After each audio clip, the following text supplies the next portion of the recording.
White Sox baseball on CSN is presented by State Farm, and we are coming to you from Minute Maid Field in Houston, Texas, where tonight CSN Chicago presents White Sox baseball as Avi Garcia, Jose Abreu, and Ricky's boys as they get set to butt heads with the Western Division champion, a good ball club, the Houston Astros. Hi, everybody, and welcome. I'm Ken Harrelson with Steve Stone, and welcome back, Stevie. Thank you. As we get set to bring you the finale of this three-game set, as you know, they've taken the first two. We swept them when they came to our place, and they're trying to sweep us right here. They won the opener 3-1, and then last night they won it 4-3. But our guys have really been playing them tough. On the other side of that page, one of their unsung heroes is hurting us. Well, certainly you think about Altuve when you think about Houston. You might think about Correa. Certainly you think about Springer. But Yuli Gurriel is just tearing them up in the two series we played against the Astros. He's a Cuban who can swing the bat. And he's been swinging it very well in the 5 previous games. Last night, a key double drove in 2 that helped propel the Astros to victory. And Gurriel is doing just about everything right. This year against our ball club, 5 for 7 in this series. In August, he was 6 for 14 with a home run and 2 scored. So this is a guy that you don't hear a lot of people talk about, but realistically, he's one of the guys that make this offense go, and it is a very good offense. Well, interesting matchup tonight on the mound because the former Cy Young Award winner for them, and for us, Carson Fulmer has just been outstanding. Well, Dallas Keuchel and Carson Fulmer is an engaging matchup tonight. A couple of years ago, Keuchel was the Cy Young Award winner. Last year, an injury-plagued season. Let's take a look, however, at Carson Fulmer. Last 2 starts were brilliant. This is against the Tigers. He had a terrific one against San Francisco. So he's hitting his spots. He's keeping the ball inside to a lot of left-hand hitters and getting the job done. And the last 2 gives him some hope that he's going to challenge next year for the starting rotation. Dallas Keuchel, on the other hand, last year a tough year for him. A lot of injuries. The year before, he won the Cy. And this year, he's bounced back with a big year just at the right time as far as the Astros are concerned. He is a sinker baller with a good straight change, has a couple of different sliders, moves the ball around, normally has pinpoint control, and he is a very good one. So there you see, the last time out for Carson, he got a no D, but he threw it very well. In career against our Sox, Dallas Keuchel at 2-3, his ERA .430. Our boys have handled him pretty well, a lot better than most teams do handle Keuchel. Hopefully more the same tonight. All right, finale of this three-game set. So sit back, relax, and strap it down. White Sox baseball coming your way.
White Sox baseball on CSN Chicago is brought to you in part by Toyota. Tested, trusted, Toyota. Toyota, let's go places. Blue Cross and Blue Shield of Illinois, through it all. By Lexus, who encourages you to experience amazing. And by Miller Lite, the original light beer. Miller Lite, hold true. And welcome back to Minute Maid Park in Houston, where tonight the finale of this long road trip and the finale of this series takes place. And Houston already knows that Cleveland has won their ball game, which means they're sitting there at 3 wins and 1 loss behind the Indians for the best record.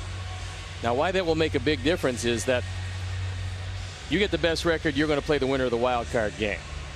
And so they're going to use their #1 pitcher in the wild card game, and then you go against the team with the best record in the league.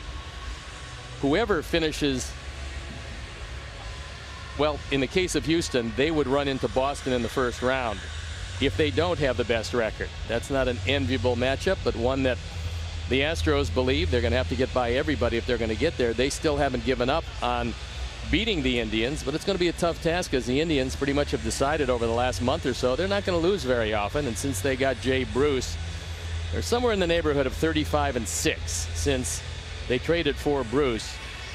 It certainly hasn't been all him. It's been wonderful pitching, and it continued today as they defeated the Angels 4-1 in Anaheim. And so the Astros, with a very strong ball club, top to bottom, send one of their aces to the mound, Dallas Keuchel. And let's take a look at the White Sox lineup, brought to you by the Webb Auto Group. For the best lineup of Chevys, Fords, Mitsubishis, Genesis, and Hyundais at the best price, go to webford.com.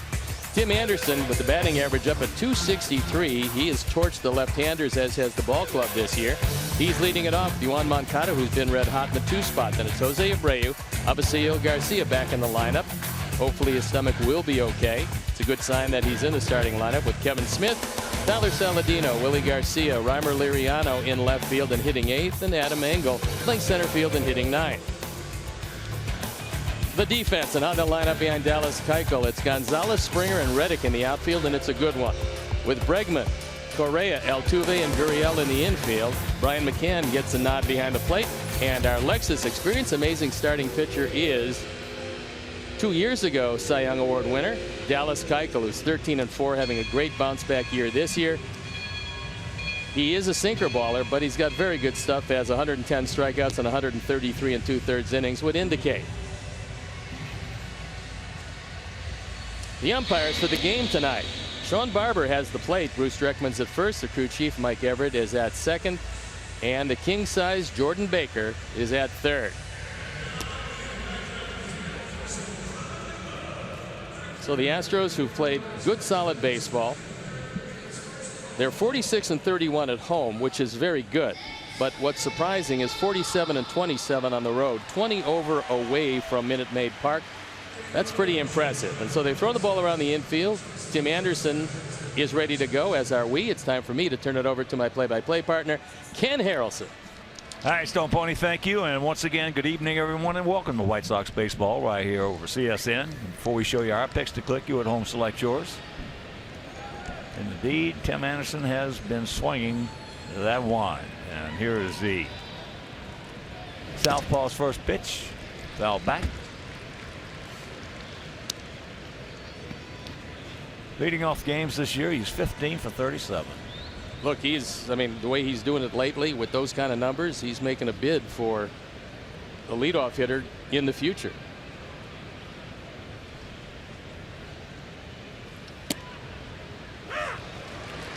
There's a strike. Throw the count, 0-2. Sox come in hitting at .258 as a club with a 4.85 team ERA. You're going to make Keuchel get the ball up because he's got a very good sinker and a good straight change, and when he's right, hitters just pound the ball into the dirt.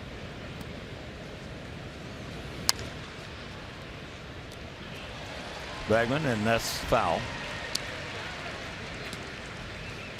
Yeah, this Houston ball club is impressive.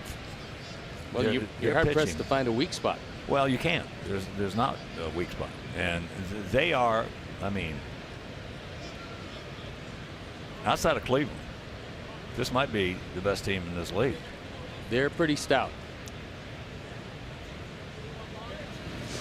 And they really only had one problem, and it was solved by trading for Verlander, because they were getting a little thin in the starting rotation. McCullers has been out with injuries. McHugh just came back. We saw him in the first game of the series. So they had a big hole when you look at who might go in the first or second game in the playoffs. Well, that's put to rest as Verlander has come over here and just torn it up in 3 starts. Here's the 1-2 pitch. Ate him up in on the fist. And that's out number 1. So right now with 1 out, let's check out our picks to click. Fans going with Moncada. Cruz going with Engel. Steve's going with Avi.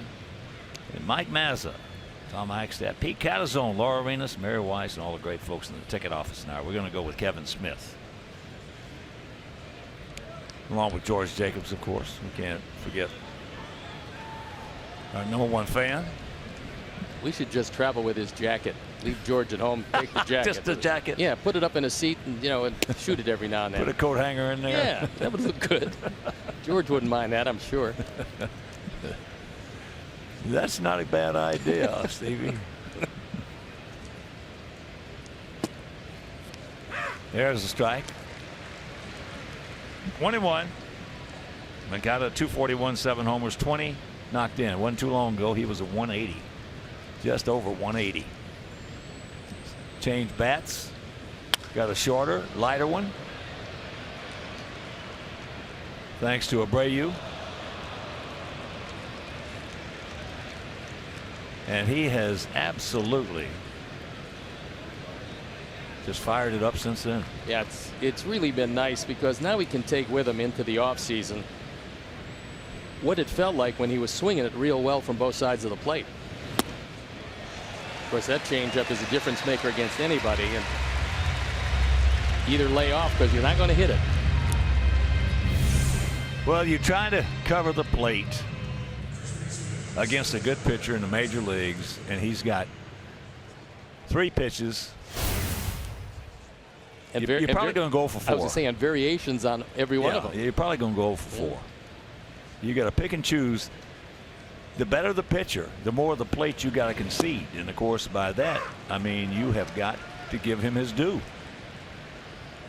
And just like Ted Williams, the great Ted Williams said, a lot of times you're going to go to that plate, and that guy 60 feet 6 inches is going to be better than you are that night. That's the reason he's a major league pitcher. Well, here's what happened with Keuchel the first couple of years in 2012 and 13. He went 3-8 and 6-10. ERA up over 5 both years because he couldn't get the ball inside to the right-handers. Now he's throwing a lot more four-seam fastballs, getting it into the right-handers, which sets up that great straight change and his sinker away.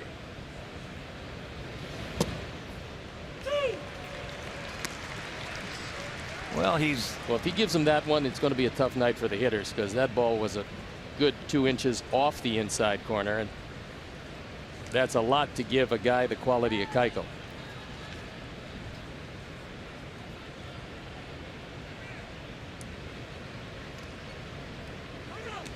Two out.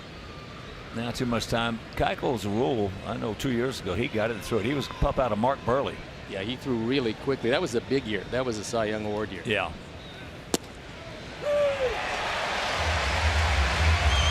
Well, he called him out and didn't throw him a strike. I told you if he's going to give him that one, it's going to be a tough night. Sean Barber, you've got to be better than that, buddy.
He's going to line up his Astros for the game tonight. It's Springer, Reddick, and Altuve at the top, and a very potent top three they are. Then Correa, Gonzalez, and Bregman in the middle, followed by Beltran, Gurriel, and McCann. 57 multi-hit games this year for Altuve. There you look at the defense, and how they'll line up behind Carson. Liriano, Engel, and Garcia in the outfield with Tyler, Tim, Yoan, and Jose in the infield. Kevin Smith gets a nod behind the plate. And our Lexus Experience amazing starting pitcher is Carson Fulmer. Trying for 3 outstanding performances in a row. This is his 4th start. He's 2-1. His ERA at 4.5. And the last 2 times out, he gave up 1 earned run in each performance against San Francisco and Detroit. So here's Springer, 288, 32 homers, 79 knocked in.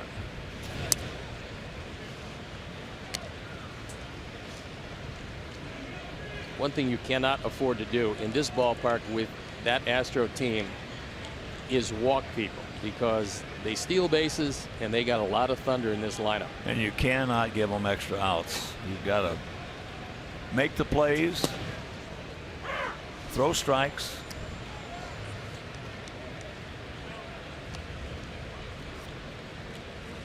Springer doesn't really care very much about strikeouts, and now Kevin Smith going out to the mound after 2 pitches.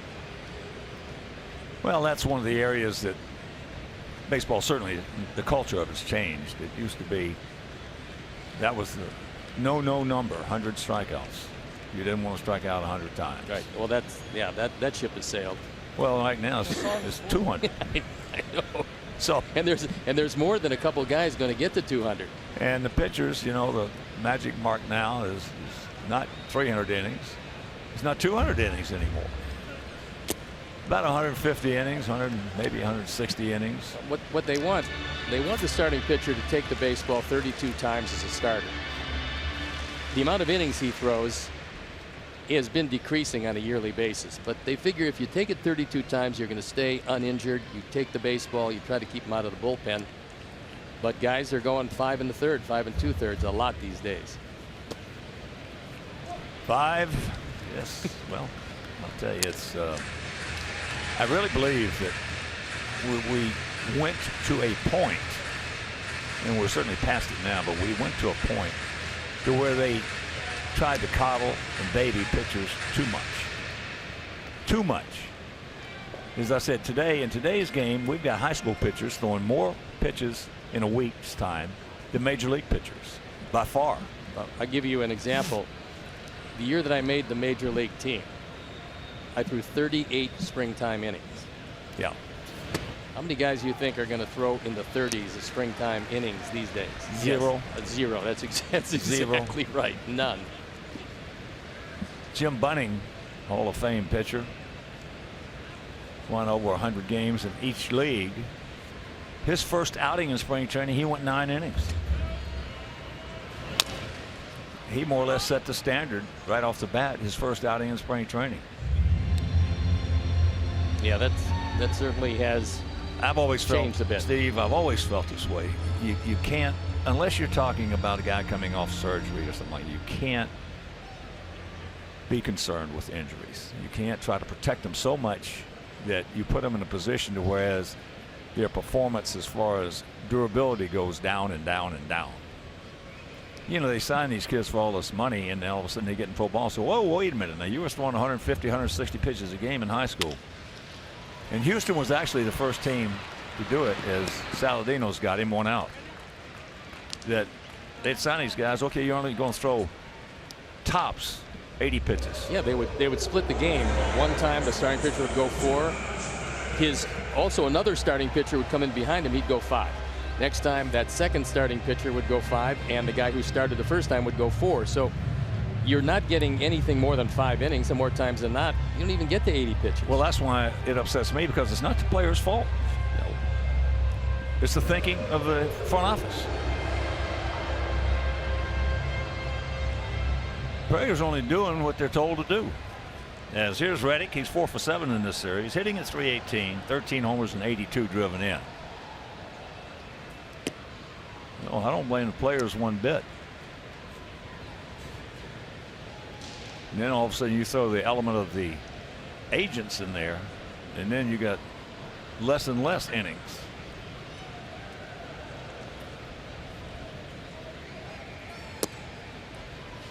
Well, here we are. 10 days left in the season. Yeah, and there's only been 58 complete games in the major leagues this year.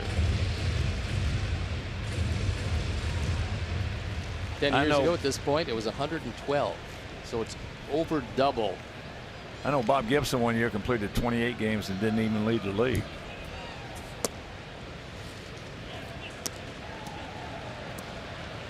Marichal, I think, had 32 that year. 32 complete games.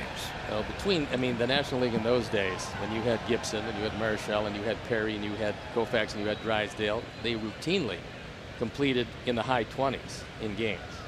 And that was pretty standard stuff. Fergie Jenkins, another one.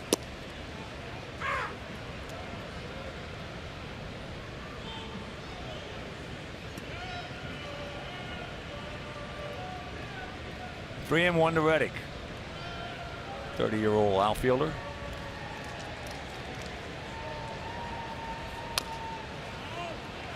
And a full count. Reddick has been a good player wherever he's gone, and he started in the Boston organization, but this year especially, he's really started to drive in some big runs for them. And you're looking at a guy that might get to 90 if he really turns it on. He's never been all that close to 100 at any time in his career. So this, for him, a banner year in run production.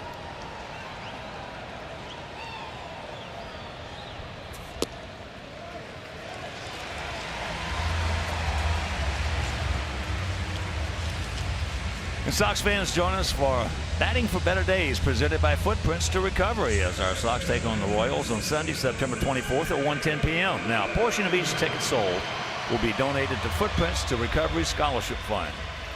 So purchase your tickets today by visiting whitesox.com/footprints. We saw something we haven't seen, and both of us commented on it, Hawk, and that was Herm Schneider walking in from the bullpen with Don Cooper and Carson Fulmer, because he was out there before the game. That's not usual, and Volstead is throwing early in this game. I'm wondering if Carson is 100%. There's a strike, and he didn't get it.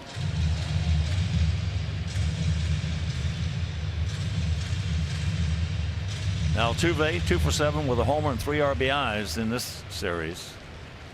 And the voters are going to be hard pressed not to give Altuve the MVP. And you know, Ramirez of Cleveland is right there. Trout is always right there. But I think Altuve has a bit of an edge on those other guys.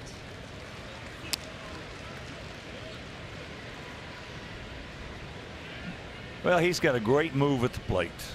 I was talking to Alonzo Powell, their hitting coach, about it before the game, and the big hurt Frank Thomas employed that, used it, call it the scissor. You scissor his back leg when he starts to swing the bat, instead of coming out towards the plate, goes back behind him. That's what they call the scissors. It's a great move if you can do it. See that back leg? What is the purpose of doing that? It keeps you on the ball. Keeps you on the ball longer. As I said, the big hurt did that, and Aaron did it. Bad Henry. He used the scissors. Well, Altuve is fanned only 79 times and 561 at bats. And for a guy that hits a few homers, he's got 24 of them. That's pretty good. Well, I'm going to give you something that's really good here. There's a strike. Nellie Fox, in his 19-year career, fanned a grand total of 215 times in 19 years. You're going to have some guys get to that this year. Oh yeah. There'll be a few get to that. That's unbelievable. 215 strikeouts in 19 years.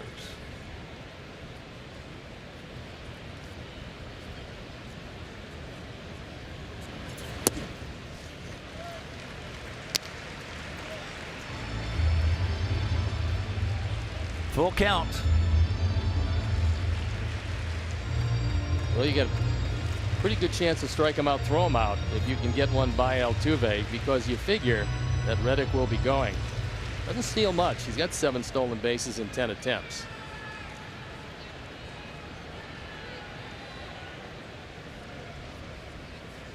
Earlier in the year, Avi in batting practice was practicing the scissor. And he also was practicing running up on the pitch. That keeps your hands back. Vis-a-vis Ichiro, who was a drifter. He just drifted. Well, he had unbelievable hands. Oh, he did. Unbelievable player. There he goes. Could have been a strike him out, throw him out, but first things first, you got to get the ball by Altuve, which is a daunting task most of the time. So home runs for players 5, 6 or shorter. Hack Wilson 245, then Altuve, Leach, Sewell, Andy High, Roy Weatherly, and little Freddie Patek.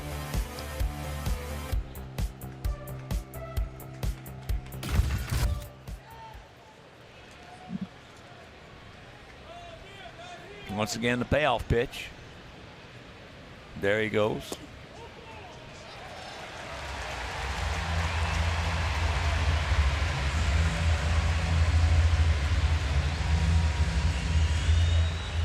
Well, I think Rick is going to go out there with Hermie. I didn't think he was right, Hawk, and they're going out there now to take a look at him. It doesn't appear that he's feeling 100%.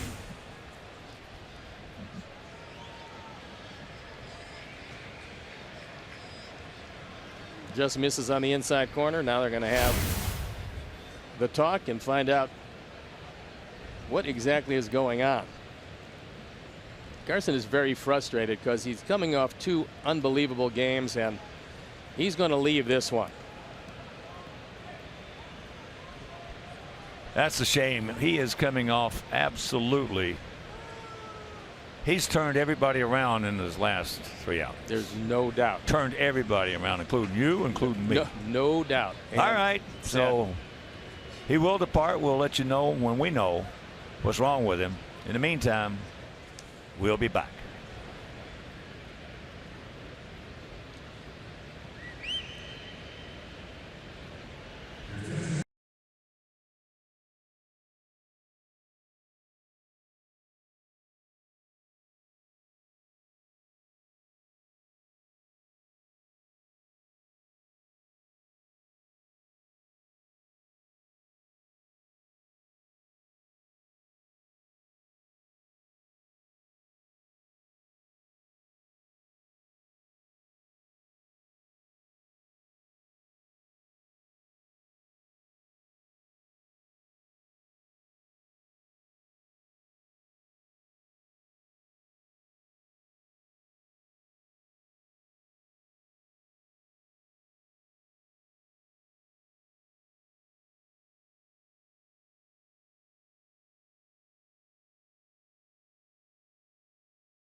Our Hyundai call to the pen is king size Chris Volstead.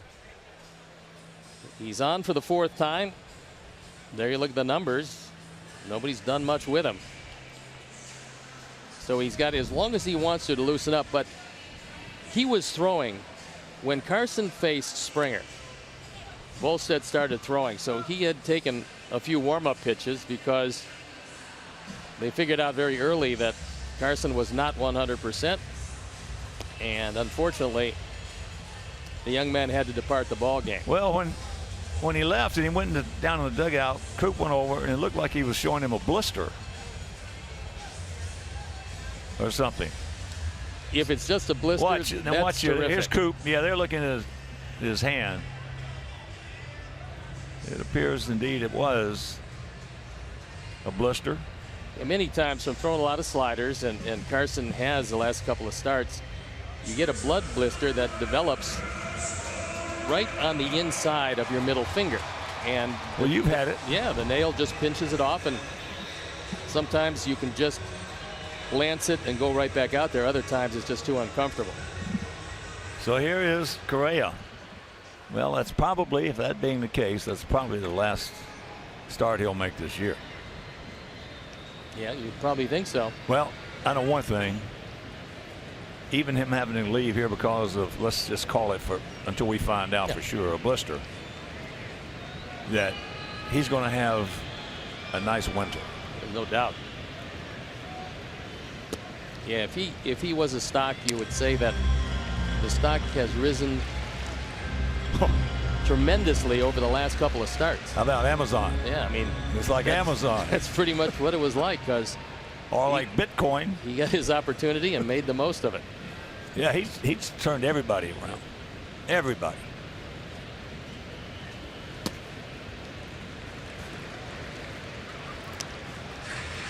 Well, I just got a text here. Indeed, it was a blister. That's probably the best of all situations. No question about it. Because blisters heal. Yep. And my friend who texted me, thank you. We don't have to wait on a report.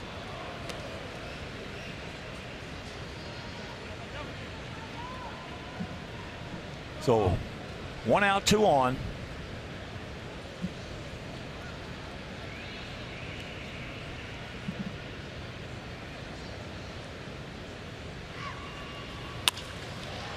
All right, take your time, rack them up. Good job by Volstead, and after 1, no score.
Every time Keuchel starts, but there they are.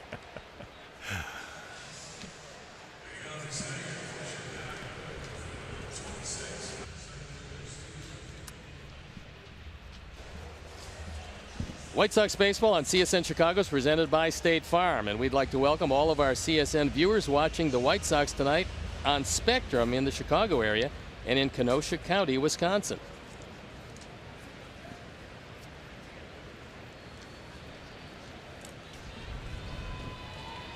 Here's Avi. Avi at .333, 17 homers, 77 knocked in. Had a bad boiler last night. Had to leave the game with stomach problems. Talked to him before the game today. He said he's just fine. Keuchel made a mistake and got away with it. Because you see Avi against lefties, he's just shelled them. And Keuchel left one up in the zone. Avi swung through it.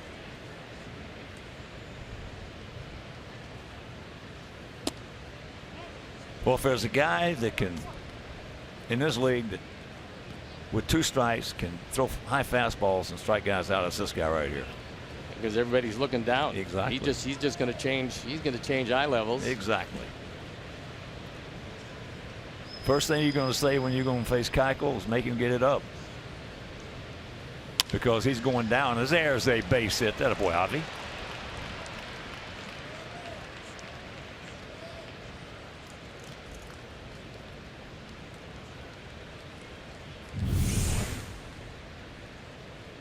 Keuchel decided to stay up, and for him, waist high is up. He got the first 2 pitches about letter high. The next one waist high. Abby took it through the left side. So nice piece of hitting and a good way to start the second inning.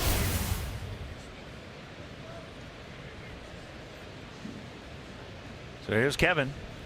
278, 3 homers, 25 knocked in. Mike Mazza, Pete Catazone, and all the people, great people. Let's take it off his pick to click.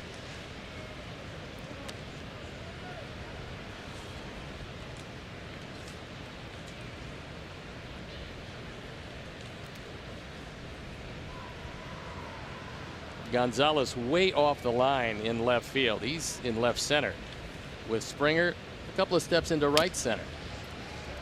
That could be a lot of trouble. It is a lot of trouble. So that'll be a base hit. Keuchel was getting in position to make the throw before he caught the ball, and that's the reason why it just trickled out of the glove. So an infield hit for Kevin. Keuchel knows he's only got one plate at the first base. He was trying to rotate his body to get in position to make the throw, but did not secure the baseball. You know, I want to give kudos out to our beat writers and kudos out to our internet people. It is really great with the way they have been covering all our young kids down at the minor league level, all the kids coming up, and it's made it really interesting for you and I, because of the fact we don't get a chance to see them that much, and we feel like we do. Yeah, I mean, this is the best part for the fans who are looking ahead, and that's what White Sox fans will be doing. They know these guys. They know these youngsters better now than they probably have ever known the White Sox farm system in the history of the White Sox. Well, I've been here a long time. And you'd never seen it. No, not anything close to this. They have been doing a wonderful job. And of course, that means they've been working many hours to get that research done. Well, Dan Hayes went to the minor leagues, took a tour of all the minor league parks, and looked at all the prospects himself. I know I've even had fans who have texted me and emailed me, and even some of the letters talking about how they really enjoy the coverage because it keeps them so well informed. And there's a whole lot of talent down there to talk about as these guys start to mature. And we're seeing it, well, we're seeing it the guys that were brought up this year, and there's another couple of waves of guys just waiting to come up. Well, they did it right. They brought them up and spaced them out, so to speak, as Tyler can't get it, so that we could absorb what was happening. Good job by the Sox in that timing.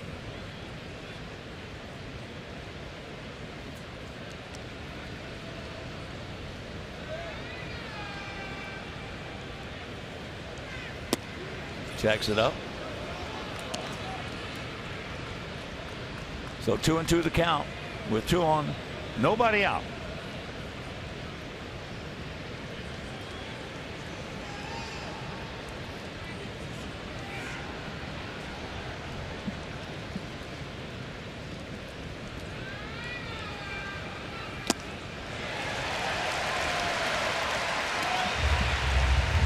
One down. Keuchel was intent on keeping this ball down and away from Tyler. And when you're around the plate a lot, hitters are going to be swinging at pitches just off the corner, and well, he got that him. First inning to Sean Barber, the umpire behind the plate had, they better be swinging at bat. Struck out Abreu and never threw a strike. No, and Jose didn't expand his zone, but he was caught looking. Willie hit some bombs before the game today in batting practice. He was hitting them way back there. Well, he can do that. This is a strong guy. He can do that. And a terrific personality as well. We got some really good young kids And there's a base it off the glove. So that will load him up.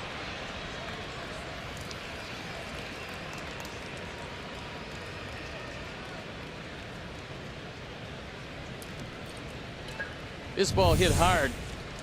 And Gurriel well off the line. He's in position here, but he can't make the play. And that is not the strong suit of Yuli Gurriel. He's a terrific hitter. He has a tendency to drift somewhat at first base, just trying to learn that position. Boy, can he swing it. He's got 57 extra base hits this year. That's an all-time rookie record for the Astros. So here's Reimer Liriano with the sacks packed with socks.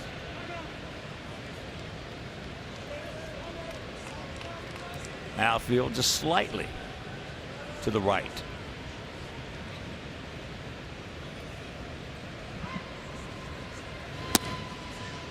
Takes ball one. Boy, first pitch in this scenario here is really big. Well, that's what Keuchel is thinking about, is throwing the ball away from Reimer and having him roll over and ground to the left side. That is what's going through his mind. And Liriano probably thinking about making him get it at least thigh high or above. Looks like Keuchel might be trying to employ a little gamesmanship here with Reimer.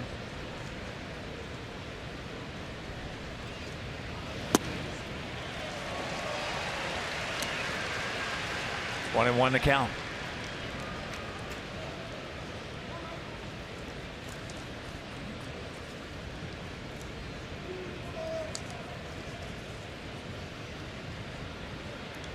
Keuchel out of the University of Arkansas, was teammates with left-handed major league pitcher Drew Smiley. So if you don't lay off that one, Keuchel will You're gonna go 0 for 4. He will spend all night out there. You're gonna go 0 for 4 if you don't lay off that one.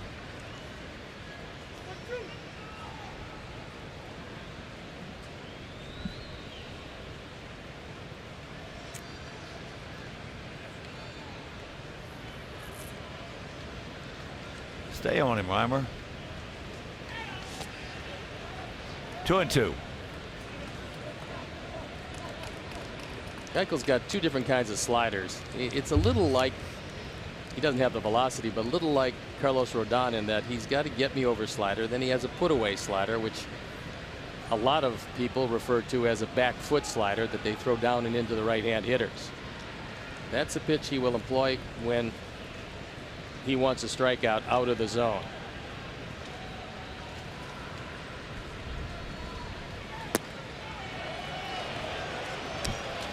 He laid off of it. Full count. Adamango in the on deck circle, waiting for the resolution of this at bat.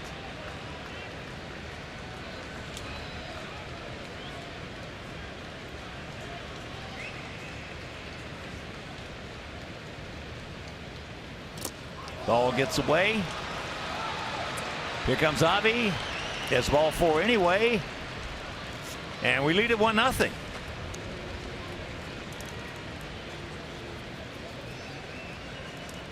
Fifth run driven in by Liriano.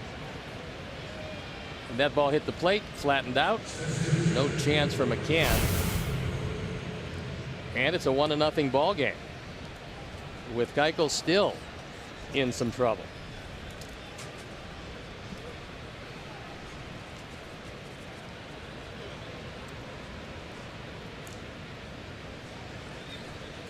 So here's Adam. Adam 0 for 5 in the series. Come on, Adam. We need some contact, buddy. Chuck will pull on that bat as he takes first pitch strike. Gurriel is now moving way in at first base in case Adam is thinking about pushing a bunt that way. He was well back. Now he's in at the cut of the grass. That's not a strike and it's called a strike. That's terrible. It really is. I mean, that's bad.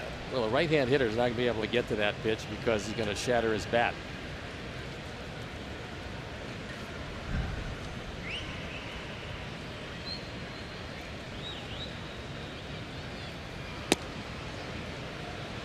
Yay.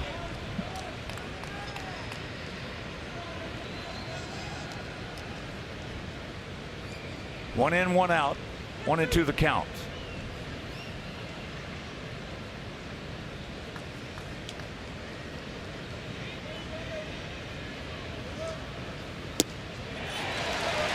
There's that high fastball we were talking about when he gets 2 strikes.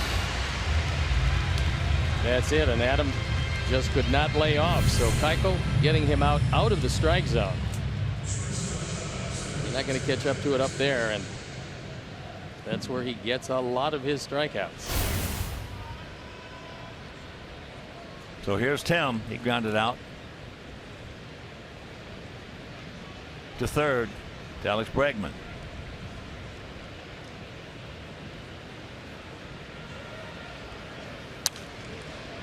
And that's fouled out of play right side.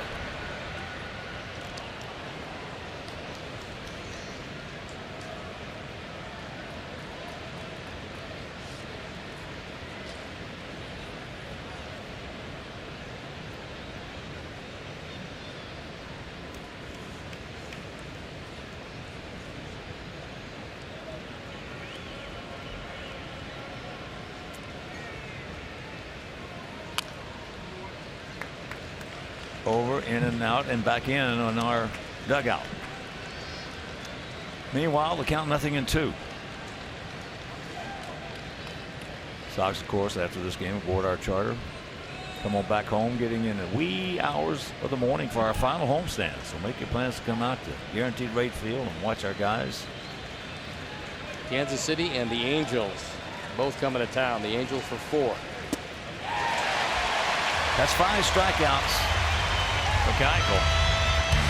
But we scored 1, thank goodness, and we lead at 1-0.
Sox next Tuesday for pregame panel discussion, recognizing the accomplishments of female executives and leadership in baseball. That's a pretty good deal. Tickets include lower box seats for $25 as well as a panel discussion. So for more information, visit whitesox.com/woman. Well, that's one of the areas too that the culture of this game has changed so much, and it's so gratifying, so to speak. It's amazing how probably maybe 55 to 60% of my fan mail and everything are from females. They have gotten to where they know this game of baseball. I mean, they really know it. And it's not my looks that's causing that. I mean, they just want to talk baseball. No, I mean, I think it's just great. Number one, you're expanding your fan base, and the more people that know the ins and outs of the game, which is a fascinating game to begin with, the more fans you're going to have. First pitch strike. Marwin Gonzalez, this guy's a good-looking player. Well, he's been wonderful for them because he can play any position. and swing the bat from both sides. He's much better left-handed than right-handed, but 22 and 82 on the power numbers, that's pretty impressive. He's back in left field. Started game 1 in left field. Started last night at third base. He looks like he has a lot of fun playing it. That's what I like. Plus, he's good. There's a strike.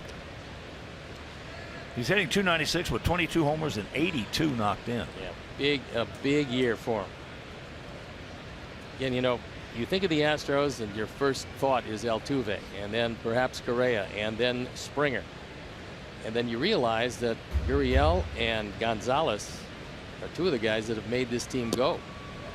I mean, they got a bunch of really good players, and these are the guys that fill in nicely with the guys who are the acknowledged stars of the team. Yeah, the core. Yep.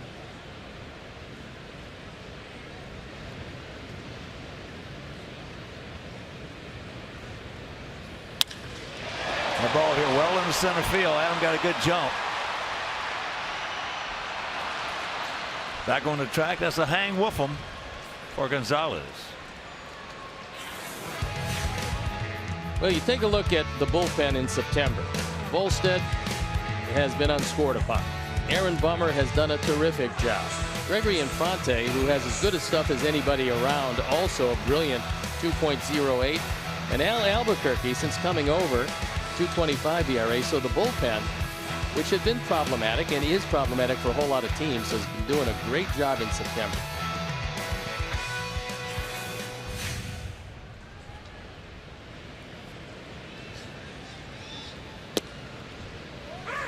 So here's Bregman, who is from Albuquerque.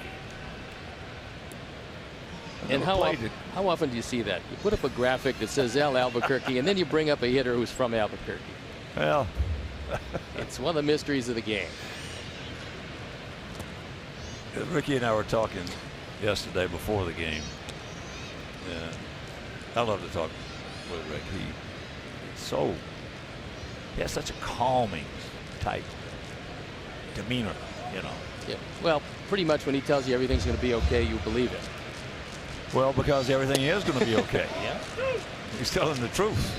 He is, but I was perfect just telling for him, I've been, come January 1st, 2020, that'll put me in that club of being in professional baseball all the parts of 8 decades. And the one thing I told him in all my time in baseball that I definitely know is that the longer I'm in it, because there's a base hit. The longer that I'm in it, the less I know about it. That's how beautiful this game is. It is wonderful, and it's so complex, and yet on the surface, to me, it's almost like chess in that on the surface, once you learn how the players move or the pieces move, then you understand the game. But if you get into it, it's infinitely complex, and baseball's the same game. On the surface, it's a rudimentary game. And then you look at all the things that go on in the course of a game and how 9 guys play together as one on the very good teams, and it's fascinating.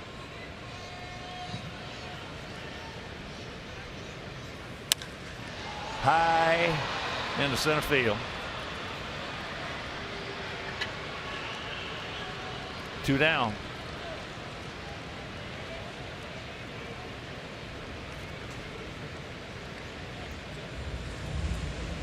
Yeah, and there's so many guys down there that we have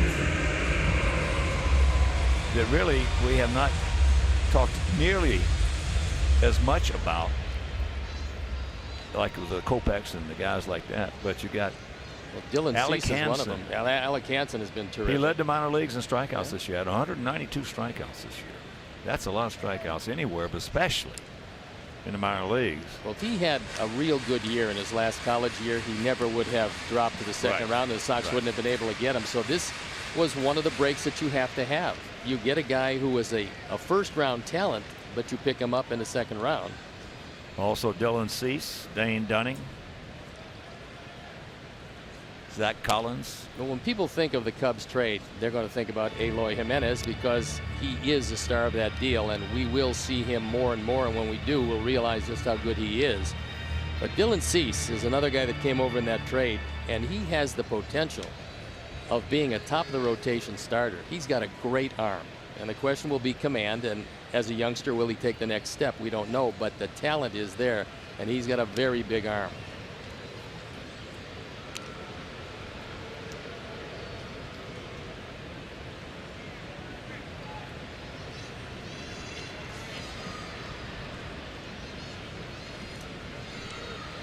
Bregman 16 steals in 21 attempts. He's got a pretty good lead.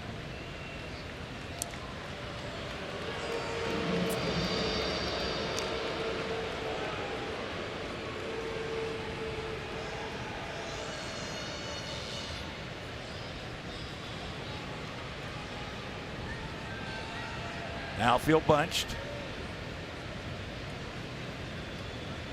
Gurriel also will employ that scissor kick.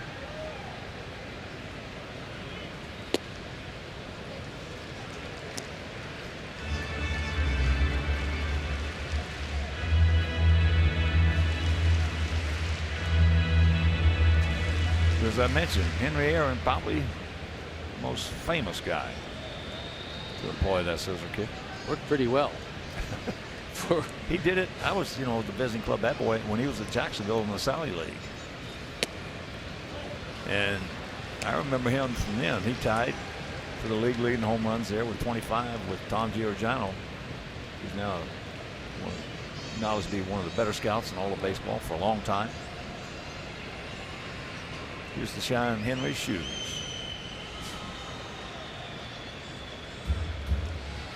There he goes.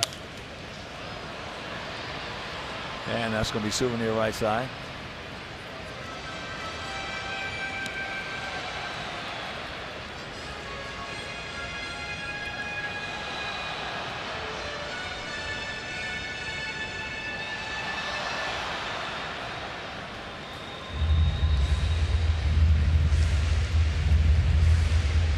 Gurriel 5 for 7 in this series.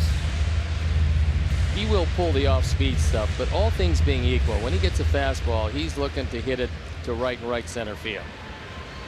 That is his natural stroke.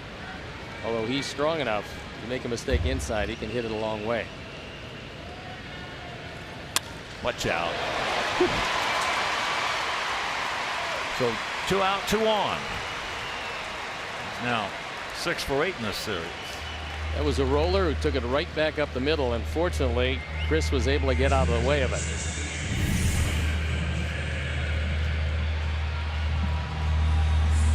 Hit it awfully hard right back through the middle, so hard in fact that Bregman can only go to second base.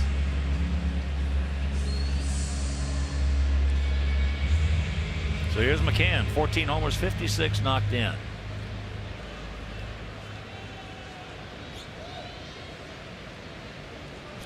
Talked about last night, these guys getting some kind of production from their two catchers. One a right-handed hitter, the other left-handed hitter. Well, Gaddis is right-handed. The only thing they've done between the two of them, hit 25 home runs and driving 102. Well, you've got yourself a pretty good offense when McCann hits ninth, because he's been a run producer wherever he's gone, and he hasn't hit ninth. Tried to poke that one in the left field. When you get guys in the catching position, hit 25 long ones, driving 102. Nice year.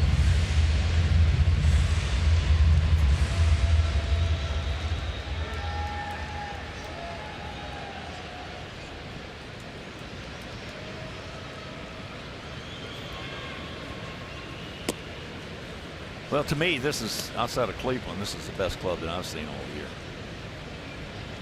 Cleveland was the best. I didn't make the Dodger trip. I was going to say that Dodger team is, and Washington is pretty good. Very good as well.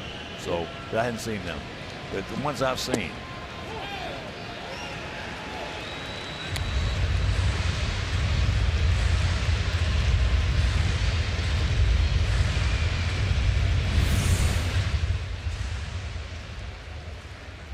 Where was that pitch? I'll tell you, this guy has missed more pitches already tonight than Mike ever did the whole game the other night. That's unbelievable. He's got to be better than that. We'll see. You'd love to make this happen at 2-2 because you don't give the base runners an advantage of getting an extra couple of steps. As they're not running 2-2, they will obviously be running 3-2. That's why this pitch is important.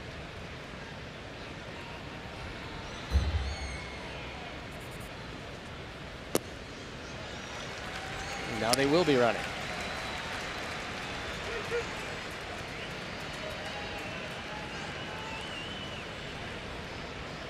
Springer on deck.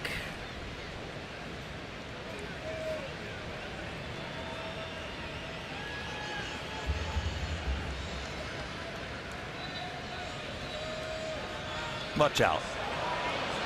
Got him. Thought that ball was going into center field for a moment, but a good job by Timmy. And what a big, big play for us. Bad play for them. And we still lead it 1-0.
Without making a pitch, and that is a pickoff play, and the throw is right there.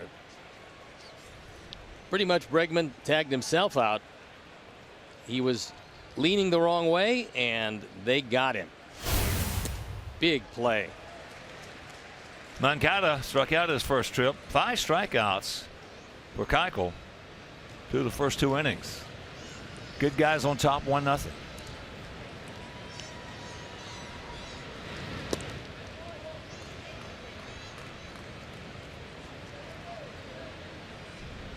Huge gap in right center, with Springer a couple of steps toward left center.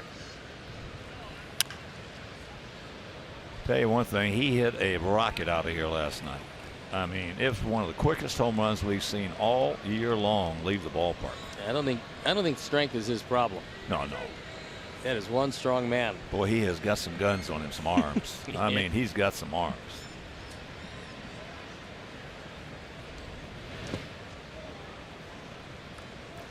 No, physically he can do it all. He still has to learn a little better technique on stealing bases, and he still has to learn how to get in a little better position defensively. But he's done it. He's really improved down at when we got him. He went to Charlotte.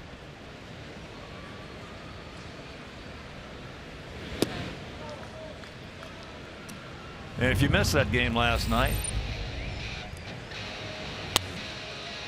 oh, I'll tell you, that ball just left the yard. He knew he got that one because as soon as he hit it, he just took a look at it. That's something to admire. And there is ball 4. You know, we talked about Moncada, Abreu talking him into using a shorter, lighter bat, and that's why he's been so hot lately. Abreu himself, since the All-Star break, has been using a 33-inch, 32.5-ounce bat.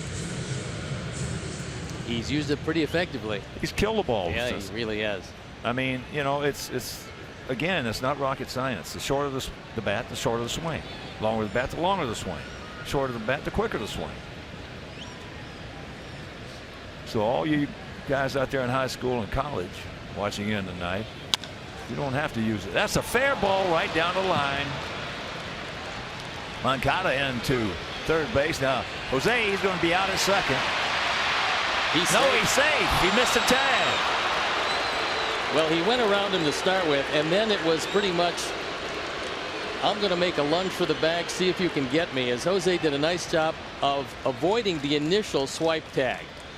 Then he's off the bag, and Altuve's trying to make whatever tag he possibly can, and Jose just beat him. So ducks on the pond, nobody out. Jose takes it right down the line, no chance at all for Bregman. And then because of the situation with the way the stands are angled, that ball comes right back toward the infield. Jose's going to be out by plenty, but he sees he's got to get around Altuve, which he does. By the time he tags him on the shoulder, that hand's on the bag. Good piece of base running by Jose. He was going all the way, so he's going to get a double. That's his 40th. And here's Avi. He singled and scored last inning.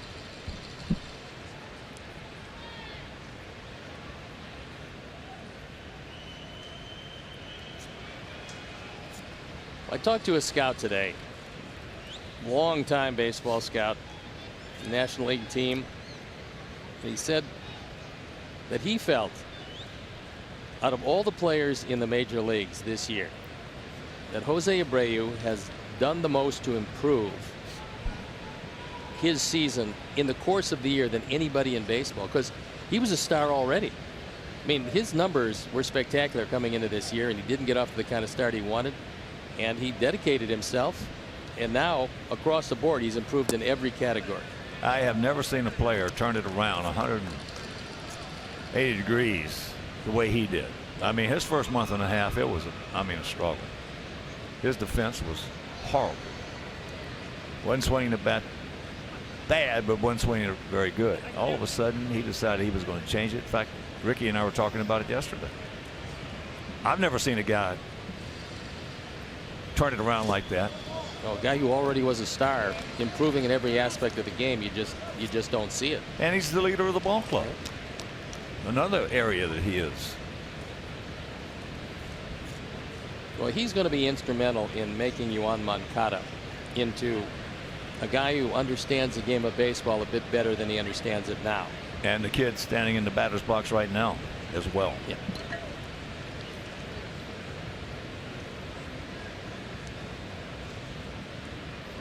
The 2-0 pitch. 3-0. Looks like a definite pitch around. Yeah, he's inviting Avi if he wants to get himself out, but I don't think he's going to get a hittable pitch.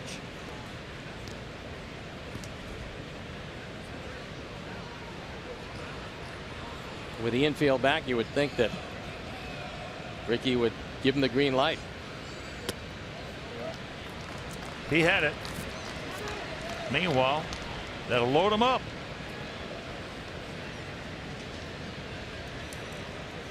Third walk issued by Keuchel. Yeah, that's for him.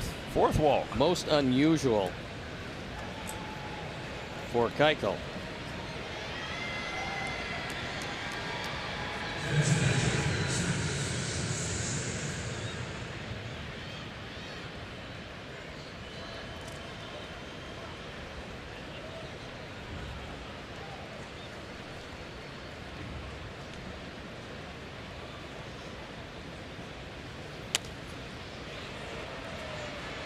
No, 3 walks. Liriano, Yoan, and Avi.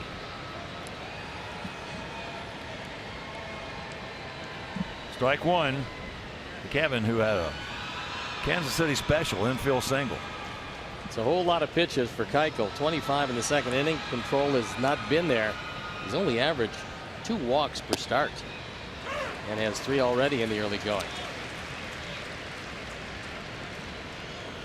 Yeah, when you get a nice little pitch like that to hit off Keuchel, it might behoove you to hit it.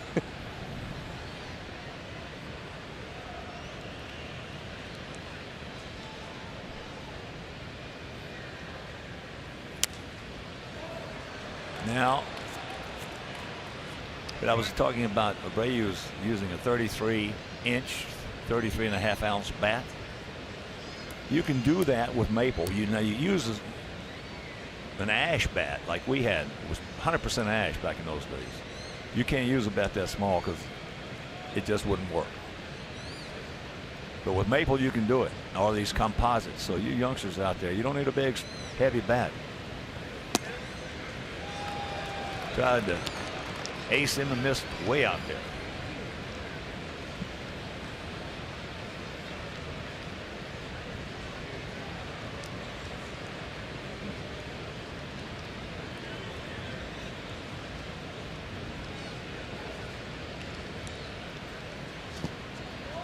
That evens the count.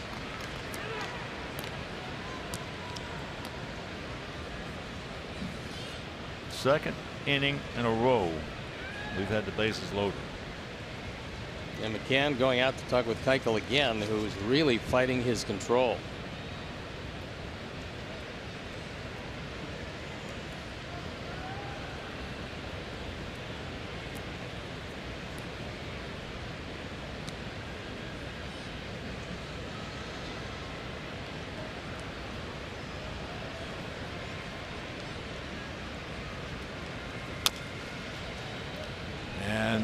Chops that one foul.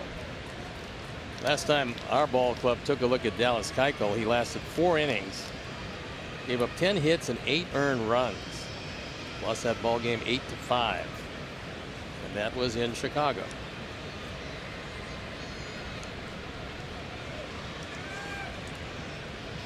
Well, so far in this one, he has not thrown anywhere near as many changeups as I thought he would be throwing. Well, I just don't think he has command. Well,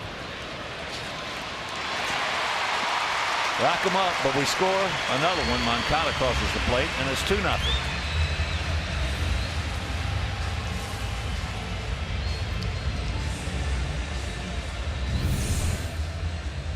This is what Keuchel was looking for. He threw that ball down and away, and Kevin rolled over on it, and a relatively easy 2 after that. But it is 2-0 as Yuan, the leadoff walk, scores the run.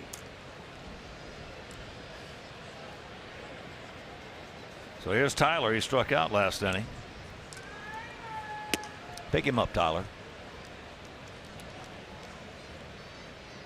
There, we got a break on that one.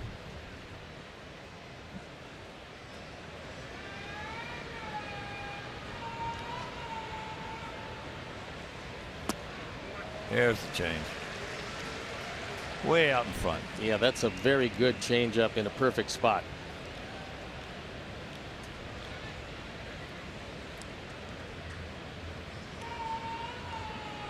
Boy, Springer really deep out there in center field. And the count moves to 1-2.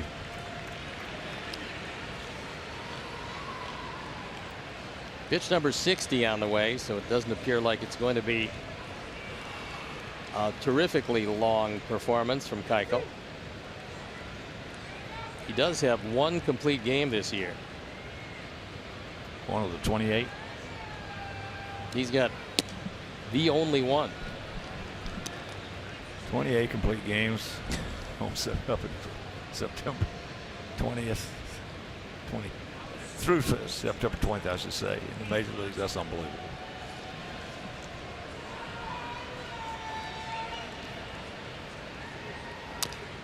Well, we talked about it, and all Sox fans who were around in 05 when our Sox were world champions. That's the last time you will ever see 4 consecutive complete games. In the playoffs? No, I don't think you're going to see that anytime soon. Never again. Never to be seen again.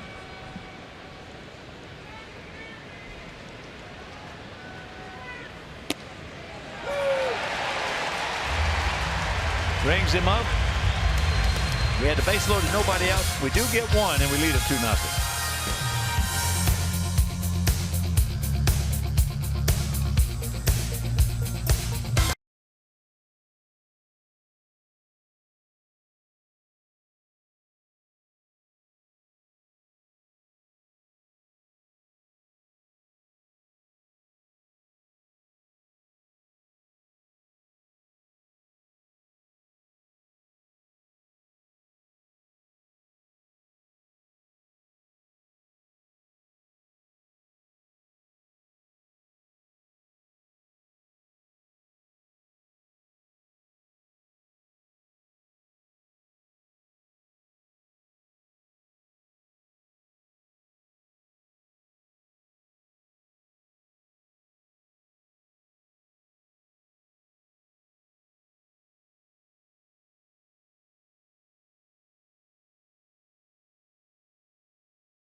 It's powered by AWS, and it's the ball off the bat of Giancarlo Stanton.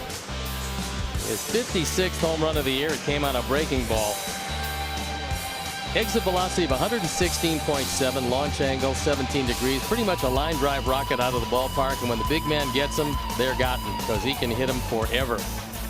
This one's a line drive rocket, and he's getting closer with every swing to that coveted 60 mark. So here is McCann. He was at the plate when they picked off Bregman at second base. That's way out of here. And it is a 2-1 ball game.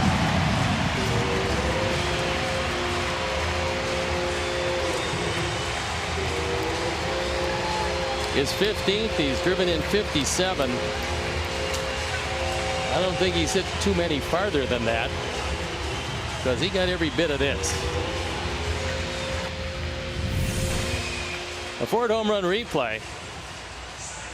It was right down the middle, belt high, and McCann just got every bit of it. He did that. Yeah, that's a blast back up there. Yeah.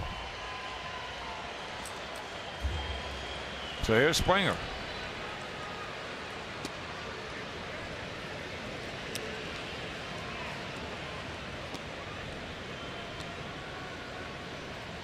Springer's grounded out to third.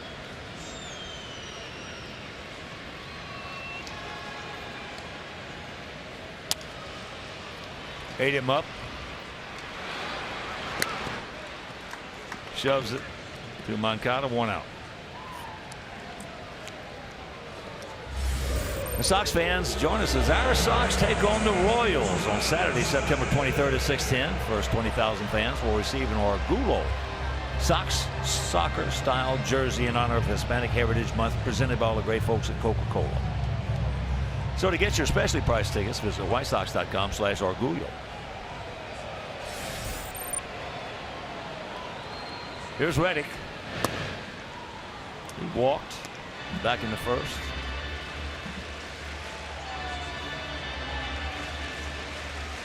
And the shift is on. The only man home on the left side is Tyler.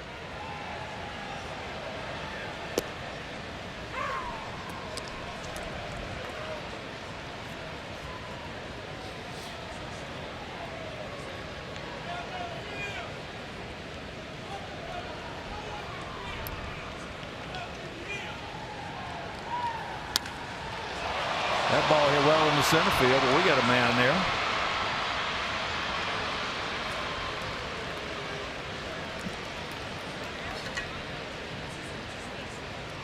Josh got it. Go. That's too 15, 20 degrees more to the right. That's too big for him out there. That's too big. They got Reddick signed to a 4-year contract as a free agent. He's a good outfielder. Yeah, they're very happy. He's had a terrific offensive year to go with it. Yeah, and he's got a good arm. Yeah. He throws strikes. He's accurate. Came up with Boston, then went to Oakland. Last year, spent some time with the Dodgers. Altuve, boy, you're talking about big man, little man. This is it right here. Chris is 6'8".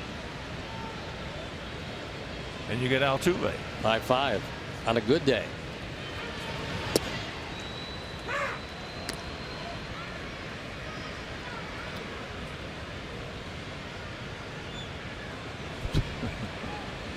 And Altuve was one of the few guys on this team that saw the lean years. I mean, the very lean years.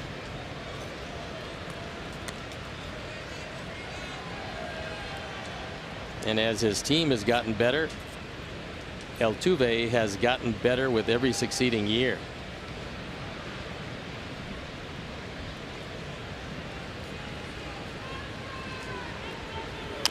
They got him listed at 5'6", but that's not right. Nope.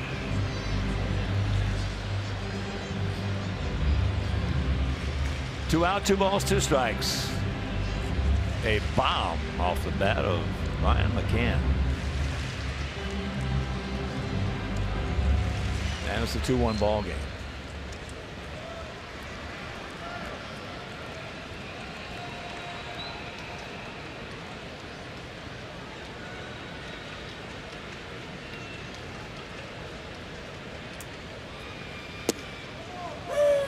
He gone.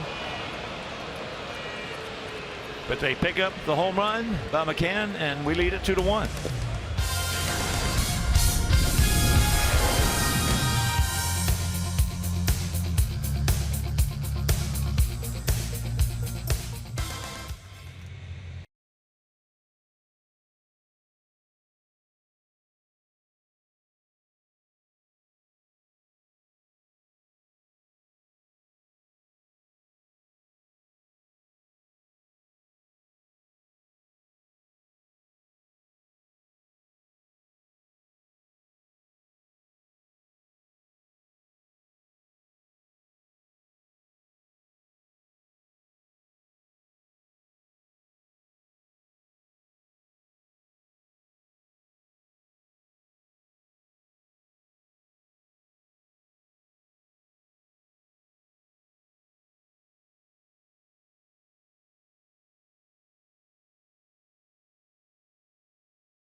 To Miller time later in the game, brought to you by Miller Lite.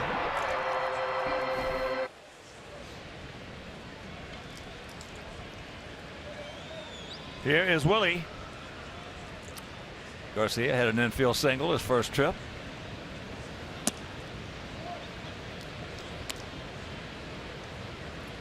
Two 4-0 for us, 1 3-0 for them. We stranded 4, they stranded 2.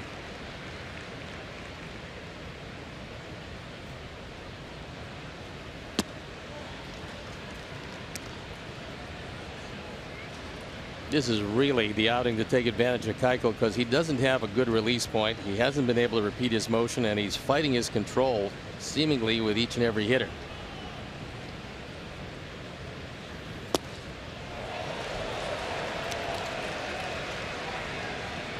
Two and one. Really tried to hit this one up on the train. Well, he can do it. which is way out there in left center field. 3-1. And there's the train. That's a blast. Yeah.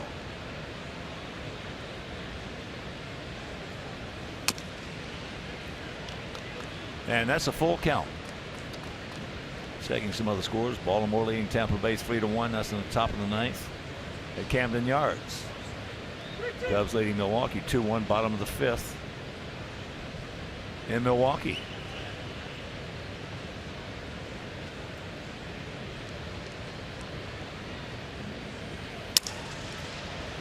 Backhanded by Bregman, the long peg.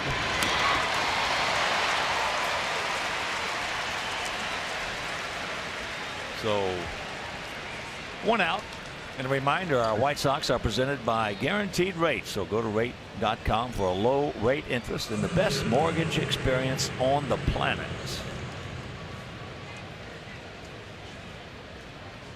Here's Liriano. He walked with the bases loaded. Picking up our first one. That was in the second inning.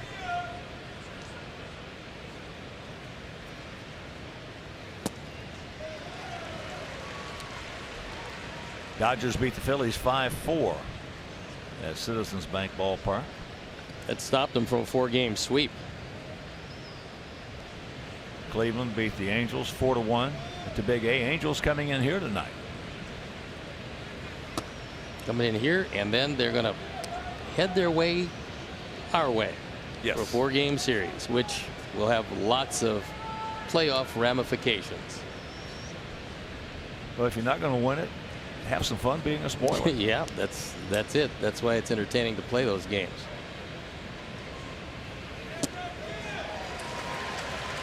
And you also get a chance to see a guy who will be once again in the consideration for the MVP, Mike Trout. Then when that 7-game homestand is over, we go to Cleveland for 3 and wrap it up and send it to Cooperstown.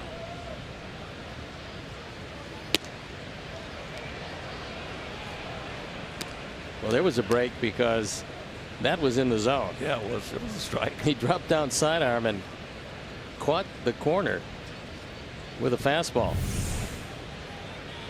See where McCann wants it. Pretty much Geichel gets it right there.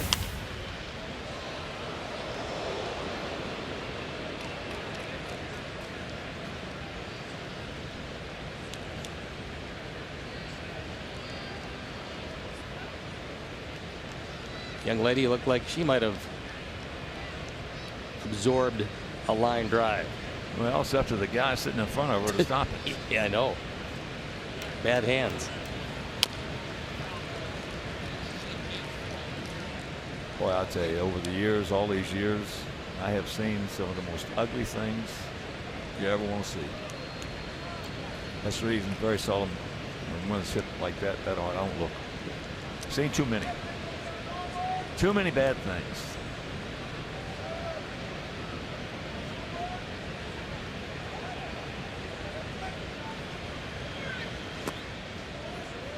Full count to Willie.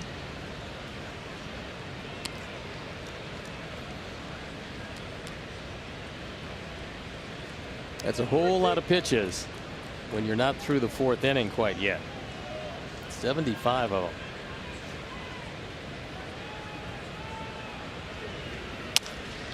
Softly hit.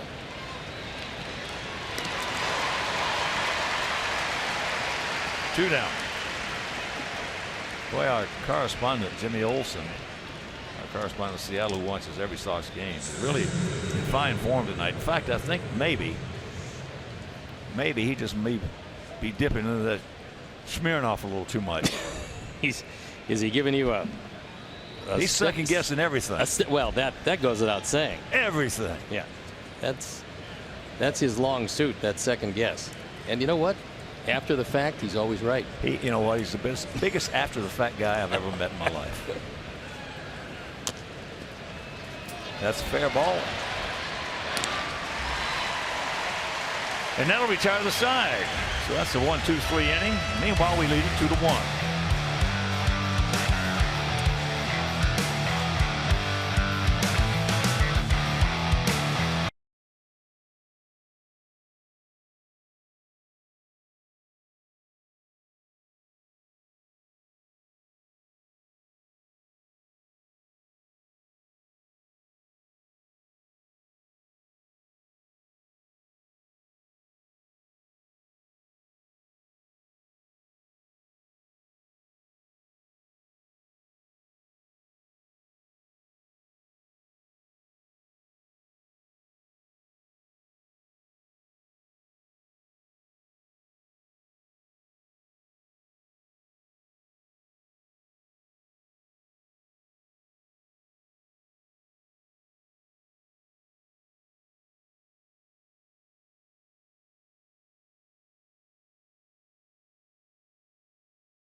Continues as the Hawks welcome the Columbus Blue Jackets to the United Center. Coverage begins at 7:30 on CSN or stream live at csnchicago.com or on the NBC Sports app.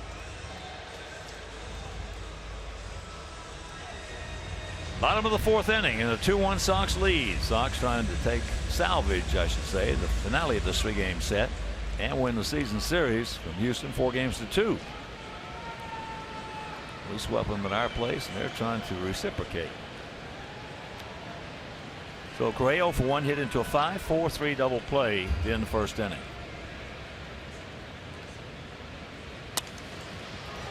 Moncada.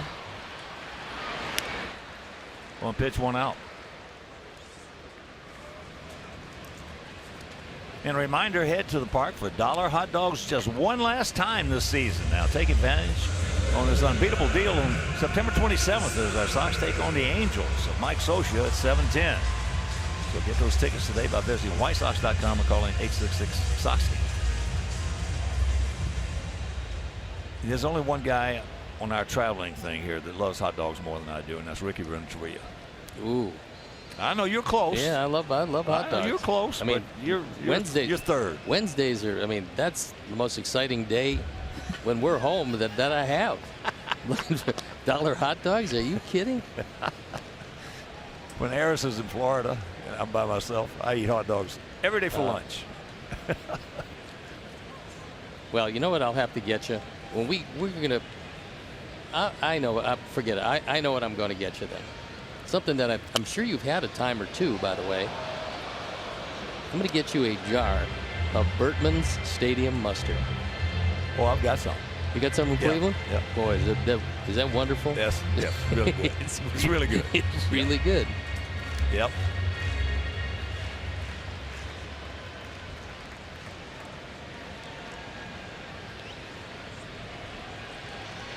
$1 hot dog day Wednesday coming up as there's a ground ball.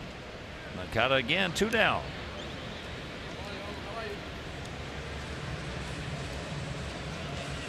So Gonzalez is retired, and here's Bregman. This kid's just 23 years old. He's a good looking player. Well, especially he's a career shortstop. That's where they drafted him, 2nd pick in the draft out of LSU. And knowing he was coming to Houston, though, with Carlos Correa at shortstop, you better pick a different position. And they slid him over to third base, where he has played seamlessly. And he had trouble at third to start with, but when Correa got hurt, they moved him back to shortstop, where he was able to right his footwork again in a position where he was very comfortable. And then when Correa came back, he went back to third, and all the defensive problems he had had at third went away once he got that footwork back to where he needed it to be.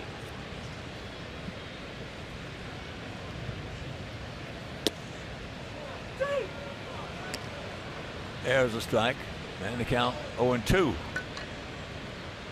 Chris has done a nice job when you consider he's out in the bullpen, knowing that he's got a chance to come in, but it's going to be 6th, 7th, 8th inning, whatever it is. Now he finds himself out there in the first and doing a nice job of it. He gone. 1, 2, 3 inning, and we're into the 5th, leading by 1.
Sox Insider all season long on CSNChicago.com, presented by The Great Escape. Whether it's pools, patio furniture, hot tubs, or more, escape your everyday. Shop The Great Escape.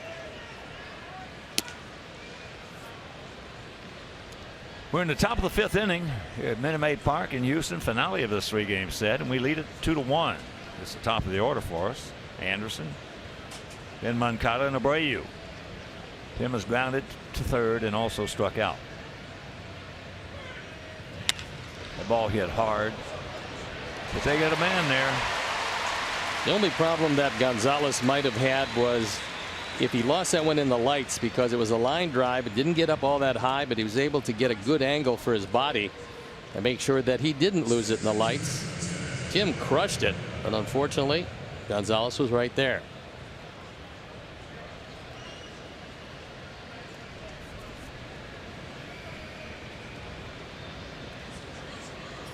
Here's Yohan, a strikeout, a walk, and a run scored.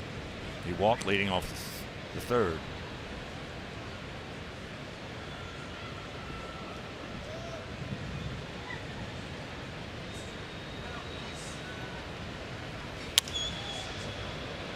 That ball high and going foul in the seats for a souvenir. I know you played in the Astrodome in an exhibition game. 4 of them. Yeah. Okay, so did you think you saw the spin on the ball as well in the dome as you did outside? No way. It's different, isn't it? Oh yeah. I will say this though, that the first day in, it was weird, you know. Yes. And then in the outfield taking fly balls, and it was, if they were hit at you, you could pick it up. If they were hit to the right of you, you know, I was a right fielder, so I was, and then he had trouble picking it up. But by the 4th game, you could see the spin on the ball a little better. and you could also pick it up in the outfield better. But the only problem being that most of the series are 3 games. You just don't have that much of a chance to adjust. So if you're the visiting team, it's a big disadvantage. Oh, there's no question about it. No.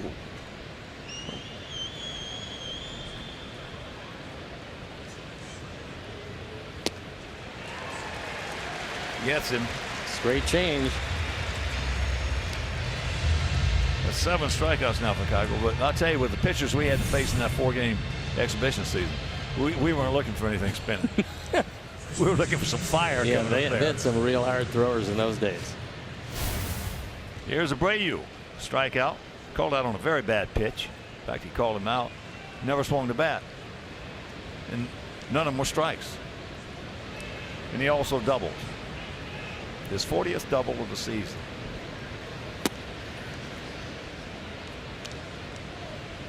I am so happy that he talked Moncada into going to a shorter, lighter bat. And I am so happy that he's doing it himself. I was going to say, it made all the difference in the world for both of them. Yeah.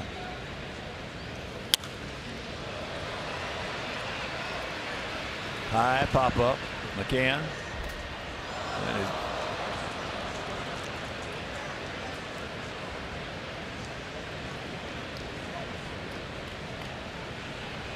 His May 18th, he was hitting .259. He was really struggling. And since that time to present, .320, 24 and 70-something. But the improvement goes well beyond just those numbers. Defensively, he's a completely different player, and he's running the best he's ever run in his career.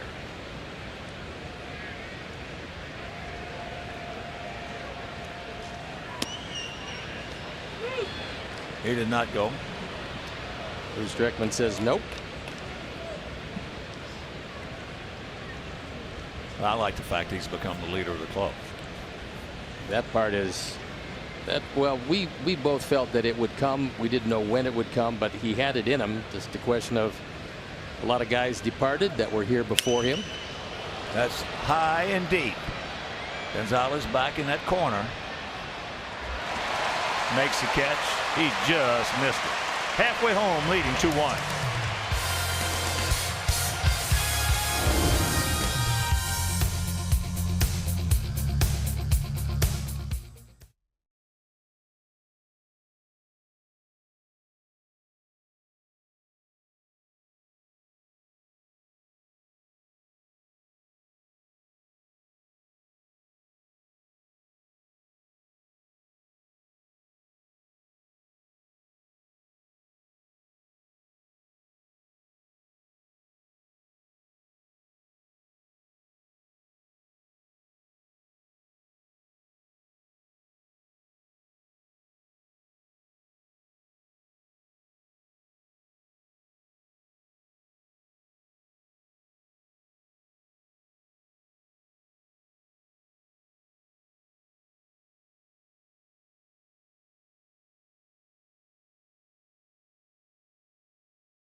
That's the story. As you check out our CSN tail of the tape, 2-4-0 for us, 1-3-0 for them. Carlos Beltran will lead it off. He popped up to center field in his first at bat. Take strike one. Boy, for a long time, this is one of the best players in the game. He's 40 years old now. Yeah, he could really go get him in the outfield. Hit with power from both sides. Oh, he was a great outfielder. He was a 5-tool player. There's no question about that. 1 out.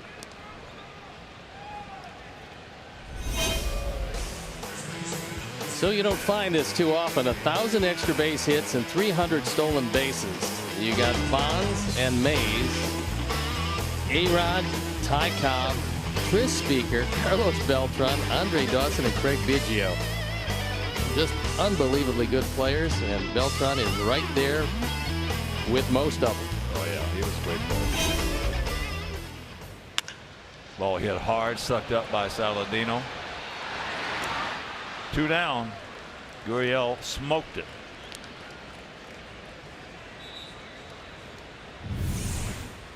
This is one where you say, well, I'm going to have to get in front of it, but this won't feel good if I don't get my hands on the ball, because it was a rocket. Well, you can't get that low. No. When the ball's hit that hard, I'm telling you. No, he didn't have a chance, but Ricky's going to go to the pen after just a terrific job by Chris Volstead. I mean, he came on. He started the last 80 sing. Yeah, an emergency situation in the first inning. First thing he did after 2 walks was throw a double play and continue to get him out. So as he walks out, we will step out and we'll be back.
Manager congratulating a man who came in an emergency situation and pretty much shut the door, and he will leave with the lead.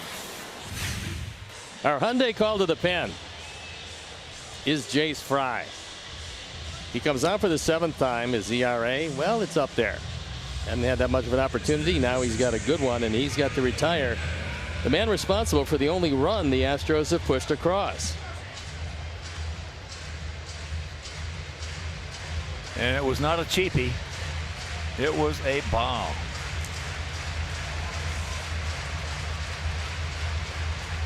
Might be one of the longer home runs hit in this park this year. Yeah, he got every stitch of that.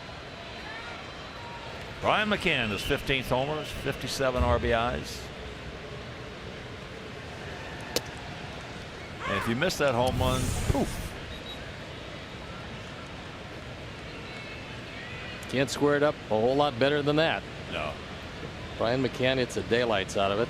Since coming off the DL, he's been on base 14 of the 16 games.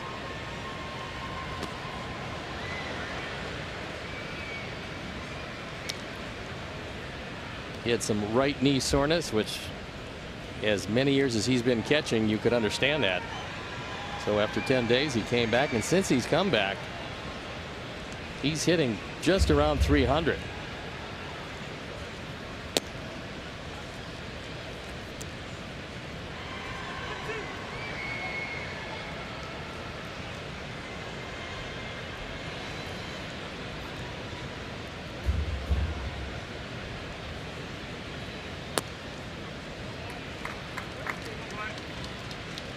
2 out, 2-2 the count.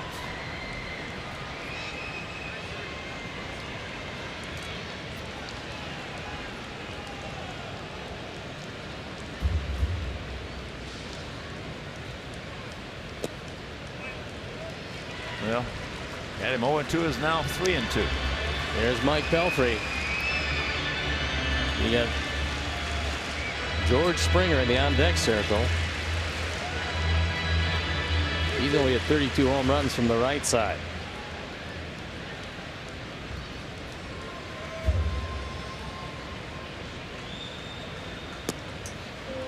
Had him 0-2 and walks it.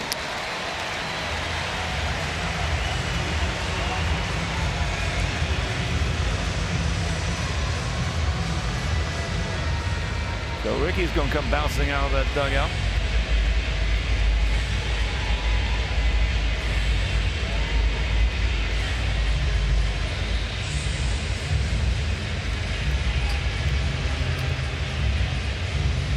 And he'll go get that 6'7" right-hander, Mike Pelfrey, and we'll be back.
Season for me, Sox Fest. Sox Fest 2018 returns January 26th to the 28th at the Hilton Chicago. You can score an autograph or photo with your favorite players, coaches, and White Sox greats. Plus, play games, win prizes, and shop for White Sox gear.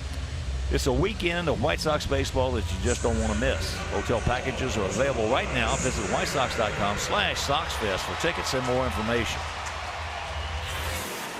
Our Hyundai call to the pen is Mike Pelfrey. He comes out for the 31st time with 3-11 record and ERA above 5.5. Spent a lot of the time this year in the rotation. Now finds himself toiling out of the pen.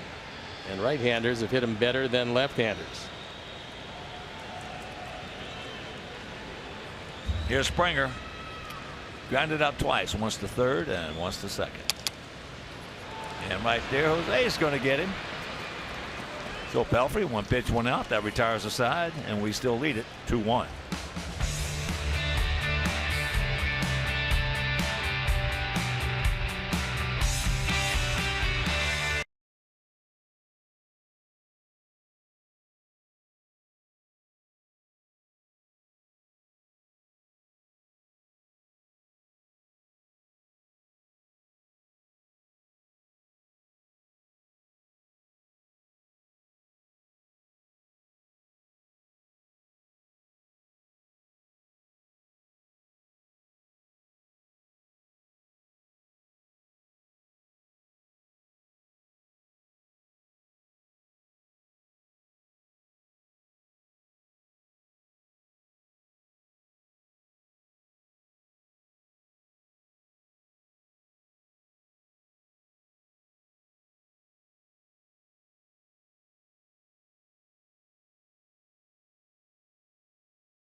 School Lights presented by Wintrust. Enjoy all the thrilling highlights, matchups, and post-game interviews. And that's tomorrow at 11 p.m. on CSN or stream live at csnchicago.com/watchlive.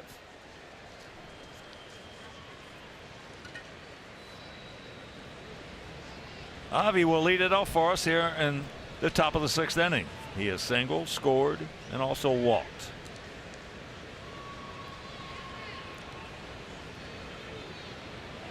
2-4-0 for our guys. We stranded 4. 1-3-0 for their guys. They have stranded 3. Be a good time to pick up an insurance run or so with the heart of the batting order coming up this coming inning for the Astros. Yanks that one foul.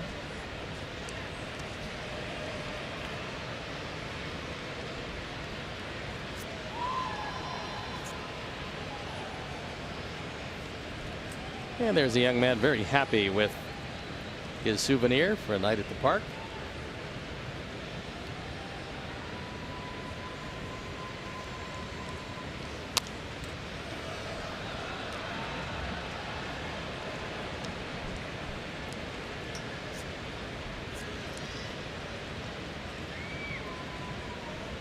Oh, and 2 the count.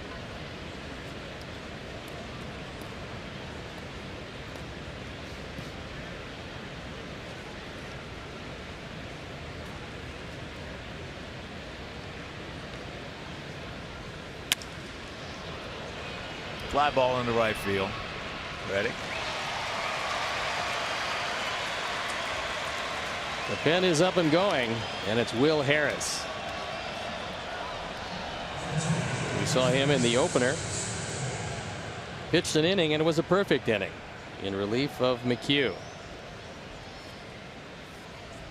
A.J. Hinch certainly loves his ball club, and why not? This is his 2nd time as a manager. The first time, by his own admission, he was very much overmatched when they made him the skipper of the Diamondbacks at 34 years old. There's a base hit.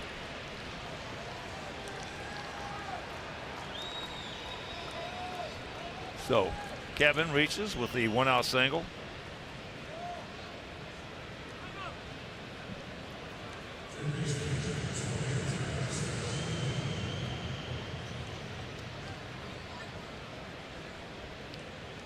Kevin now 2 for 3 at that infield single back in the 2nd. So Mike Mazza, Pete Catazone, George Jacobs picked a click. 2 for 3.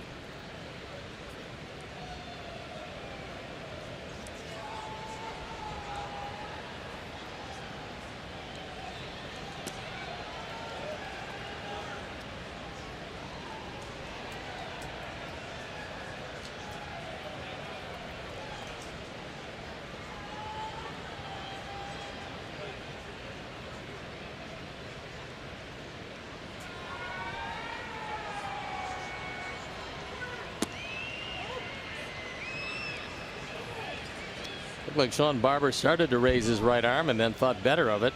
Now Tyler's ahead 2-0. He flinched. Yeah, he was ready, but did not call it.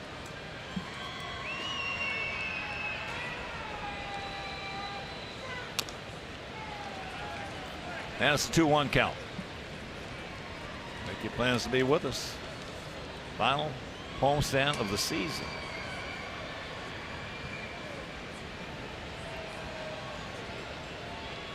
And that starts tomorrow night. You'll get to see one of our young star pitchers and Ronaldo Lopez.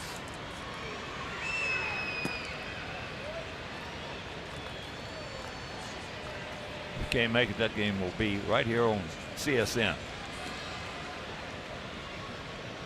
Pretty good idea on the last pitch. He was thinking about laying it down with Bregman about 5 steps in back of the bag at third.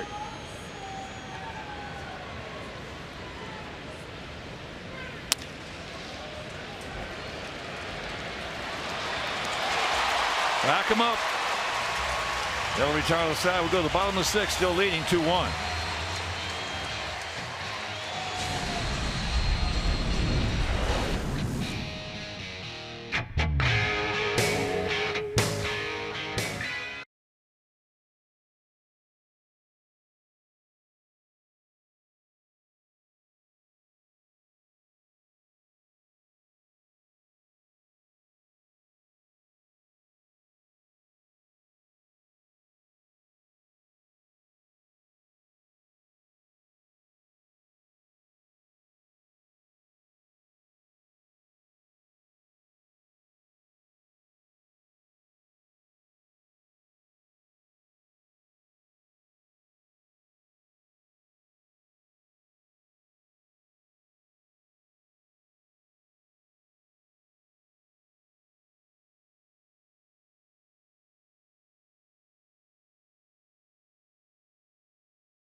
On Sunday, September 24th, for Fan Appreciation Day, as our Sox take on the Royals. Now you'll have a chance to win a variety of prizes, such as the suite for opening day 2018, also Beggar's Pizza for an entire year. More details to come, so visit WhiteSox.com to get your tickets today. Houston, half of the 6th inning. And a lot of Sox fans all around the ballpark, enjoying the lovely weather indoors. Last few days, the weather outdoors has not been particularly good.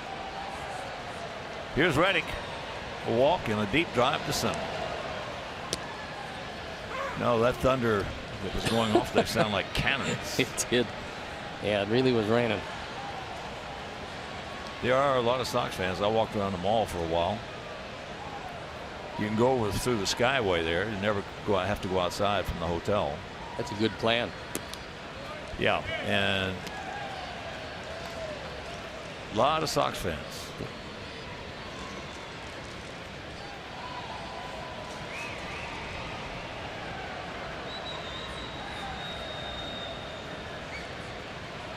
One pitch. Tried to backdoor him and he missed.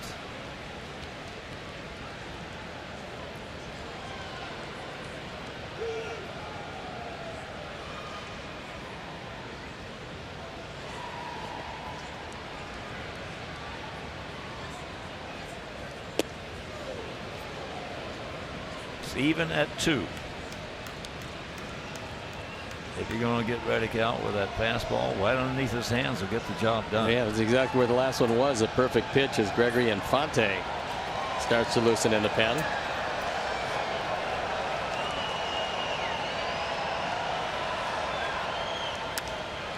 Ate him up inside. Tyler.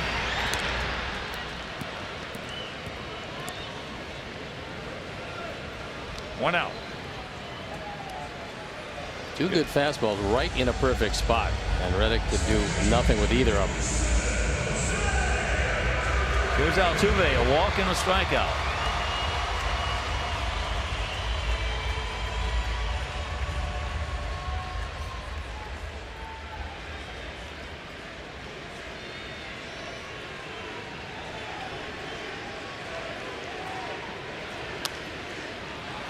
Breaking ball, tries to poke it out there into right field.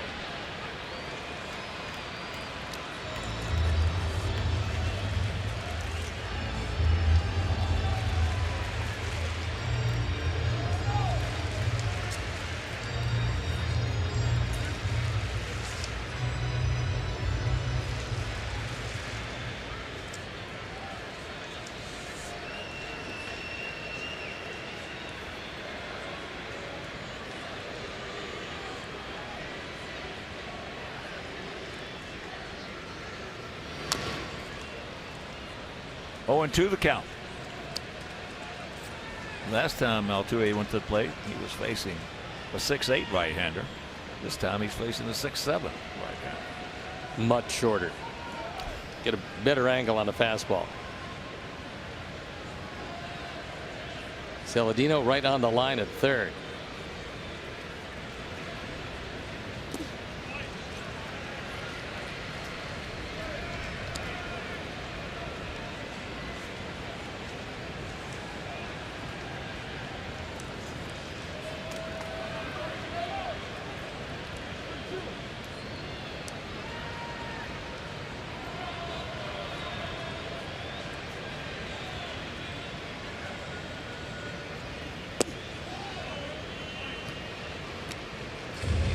One out, 2-2 the count.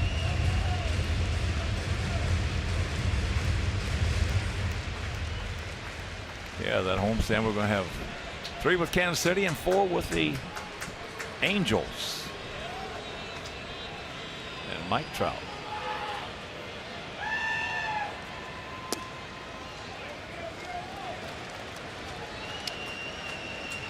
So it's a full count.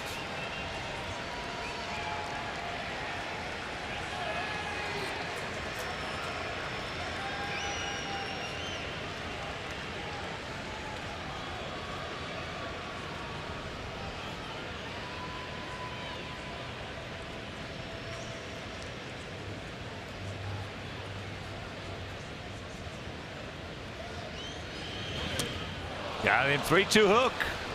He gone. Well, he took a little something off that and had Altuve well out in front. He's a strikeout victim for the second time, and he doesn't strike out a great deal.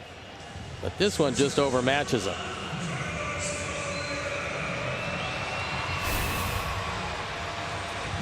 So here's Correa.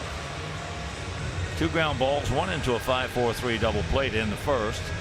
And leading off the fourth, he grounded out to Moncada. Outfield swung around to the right. A lot of room between Willie Garcia and left in that foul line.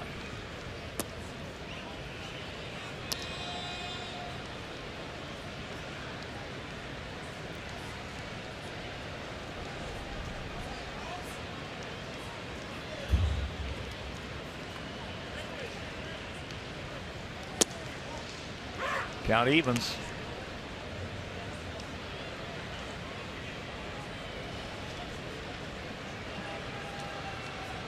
Correa missed almost 2 months of this season and still putting together a year with 21 home runs and 71 driven in after missing 55 games, 50 games, something along those lines.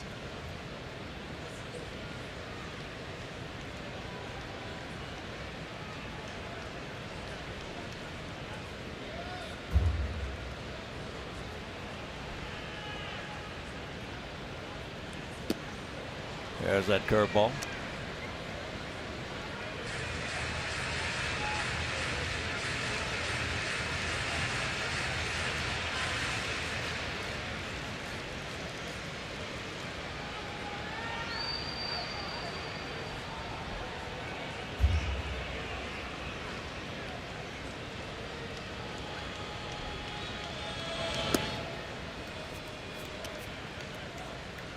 Two out, 2 balls, 2 strikes.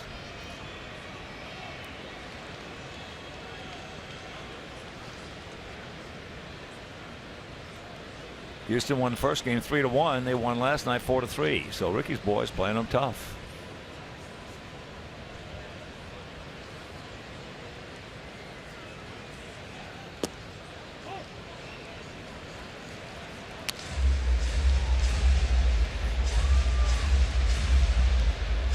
The count is full.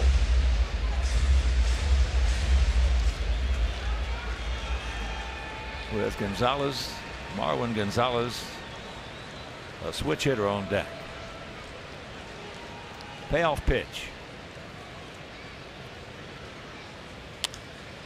Ate him up inside.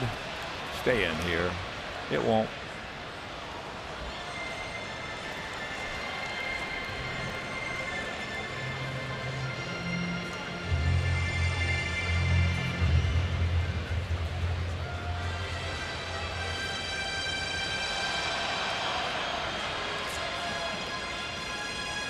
You know, all the years that I've been here with the White Sox,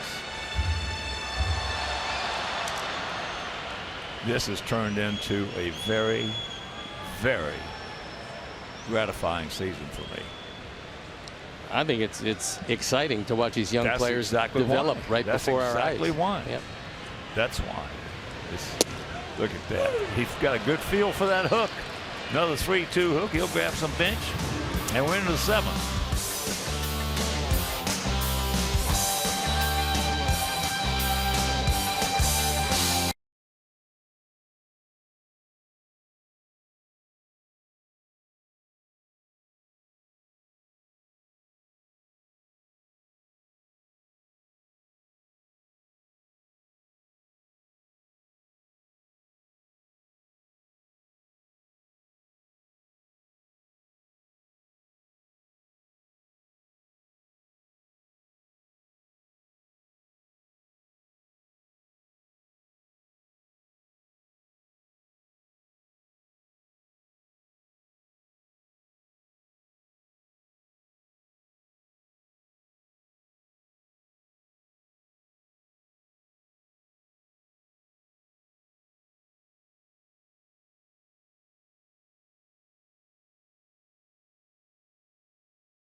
2-1.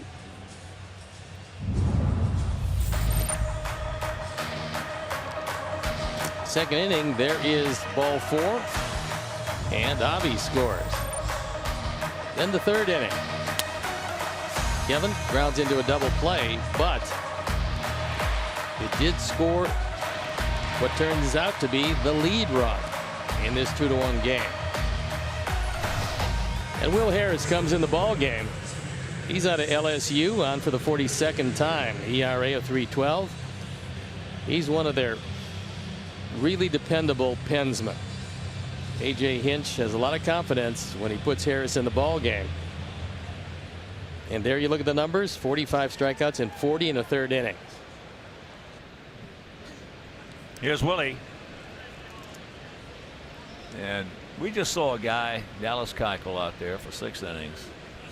Didn't have his good stuff. Certainly didn't have his good control. And that's what great pitchers do. Battled him, gave up 2 runs. Go 6 innings, give up 2 runs, walked 4, had the bases loaded one time with 1 out, had the bases loaded one time with nobody out. 7 strikeouts. And that's what good pitchers do. Kept his team in the game on a night when his stuff was far from what it normally is. You know, but getting back to why this has been such a gratifying season, is when it's over and we go home after the year's over, knowing of what we've got ahead going forward. Now, it took a while for that to sink in, because, you know, when you're going to have a redo, a teardown, and a buildup, you've got to make the right deals, and boy, did they ever. Yeah, they did. They made the right deals. You exercised patience, they exercised great judgment, they exercised some great scouting. And one thing that largely goes unnoticed when you make deals like that, all 3 of the guys that were traded away for the phenomenal haul coming back, and I'm talking about Eaton and Sale and Quintana, they were all signed to long-term contracts that were team friendly. There's the gun. He's got one. So 1 out. So when you sign your guys and you make them controllable with, you know, good contracts for them, good contracts for the team, they become much more valuable, and that's one of the reasons why the Sox were able to get in return as much as they did, because they're going to have those guys for a while. Well, I wonder how long it's going to take some of these GMs around baseball to understand that to sign a guy to a contract like Zach Greinke's is absolute insanity. It's insanity. Yeah, if you go to move him, it's going to cost you a lot of money. Here's Delmonico. Ate him up inside. Quickly. 2 down. I mean, to sign pitchers today, they have such a track record. I don't think there's ever been the best horse handicapper ever come close to having a record like pitchers who sign long-term contracts. It costs you a lot of money when you sign them. Invariably 7-8 years. Stevie, invariably 3 or 4 years later, you're looking to unload them, regardless of how many games they won. Looking to unload them and knowing you're going to pay a good portion of what's left on that contract. Exactly. I mean, it's insanity. I'm all for the players making as much as they can make, because in your time zone and my time zone, we didn't make that much money at all. But I know one thing: we paid our bills and had fun. Yeah. And wouldn't have had it any other way. No. Wouldn't change a day. No. Would not change one day.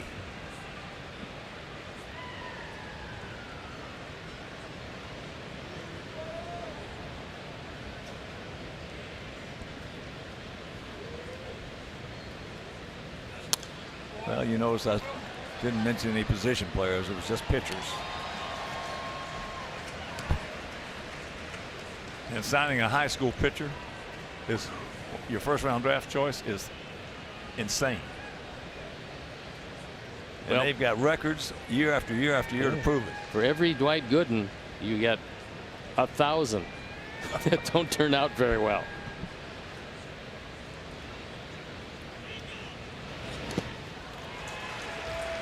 as McCann guns it down. So that's a nice inning for Harris. 7th inning stretch. We lead it 2-1.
Ball game to protect a 1-run lead on for the 48th time. He's 1-1, his ERA a fine 3.38. He's been throwing it very well recently.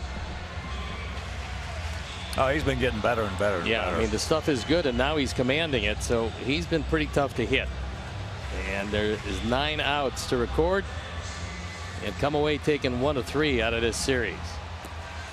Nicky Delmonico, who came in the game to pinch hit, stays in the game defensively and left.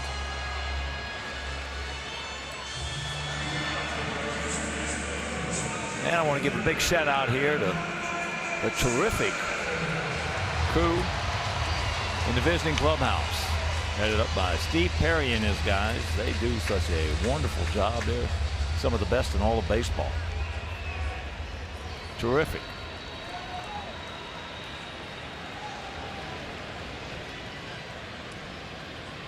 As here is Marwin Gonzalez going out deep to center, and he is grounded to second.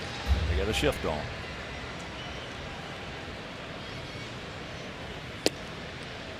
Takes first pitch strike.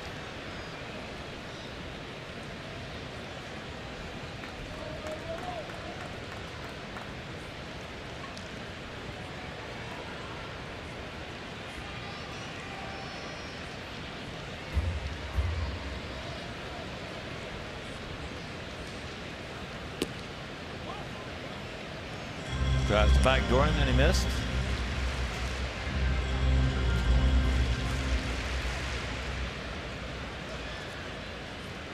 Checking some scores for you. Top of the 9th in Detroit, 12-1 Minnesota. I like their chances.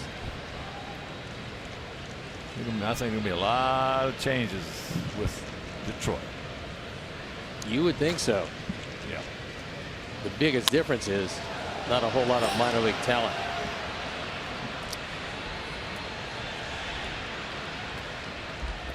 So that's a big out. He just missed it. And your breakout MLB season is on Nintendo Switch. RBI Baseball 2017 is filled with fast-paced pick-up and play MLB action packed with all your favorite MLB teams, players, ballparks, and much, much more. So get RBI Baseball today on Nintendo Switch. Learn more at rbigame.com.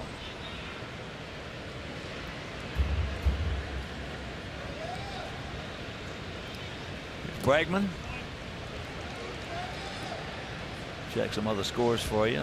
St. Louis beats Cincinnati 8-5. Great American Ballpark. Kansas City shuts out Toronto 1-0. Jason Vargas 17-10. How about that year for a guy essentially that just throws straight changes? Soft tossing left. Here it is. Here's another straight change. Enjoy it. It's hard for, I've said before, I'd rather face Nolan Ryan than face Jason Vargas. Oh, he's tough. I'm telling you. Aaron Bummer loosening in the pen. Baltimore beat Tampa Bay 3-1. Camden Yards. Cleveland, as I mentioned, beat the Angels 4-1. Out at the Big A.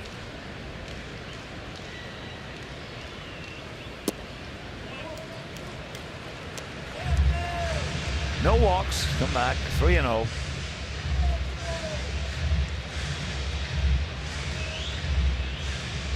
Atlanta beat Washington 3-2. Down in Georgia.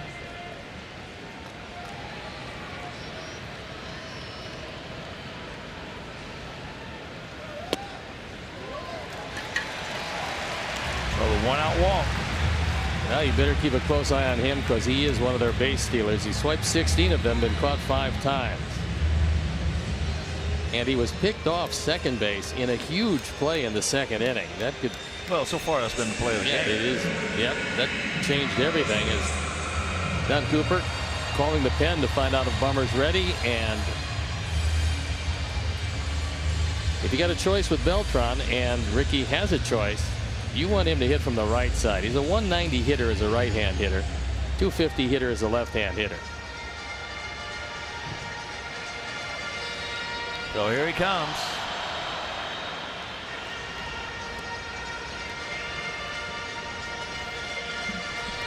So the long slow walk to the mound, allowing Bummer to probably get another 6 or 7 pitches in. He appears to be ready to go. Just waiting to see if in fact he is going to come into this, and you would think that he would.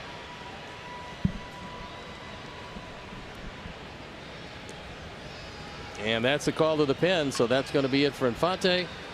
Aaron Bummer's going to come in to turn Beltran around from the right side, and as he trots out, we'll step out. Be back after these messages.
It's Miller time, brought to you by Miller Lite. Here's our Miller moment, and it came in the second inning. Chris Volstead with a great pickoff move, and they take Bregman off base and out of the inning in a huge play. Get an out without making a pitch. It's a perfect throw, and at the time they come away with nothing. So our Hyundai call to the pen is Aaron Bummer. He's going to turn Beltran around to hit from the right side and make it a little more difficult for Bregman to get a good lead. For the 25th time, he's 1-3, his ERA at 5.5.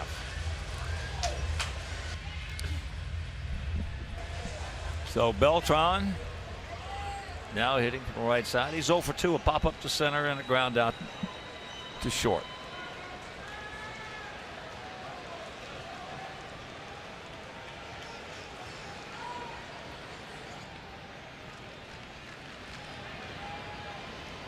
Pretty good lead.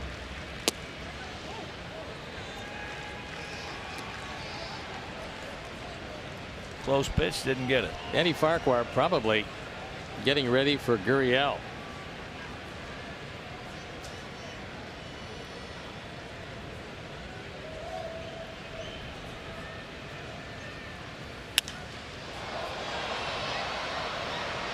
He got the head out. He hit that one 100 feet foul. Upper deck. Probably 150 feet high. You think he's looking fastball?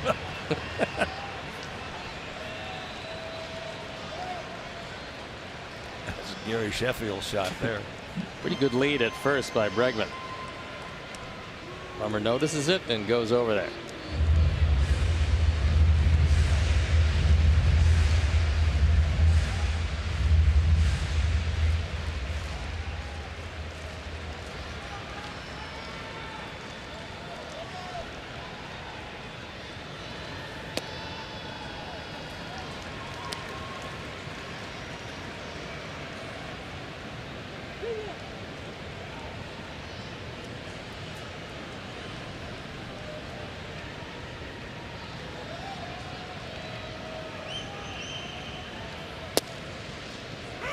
And that's called a strike.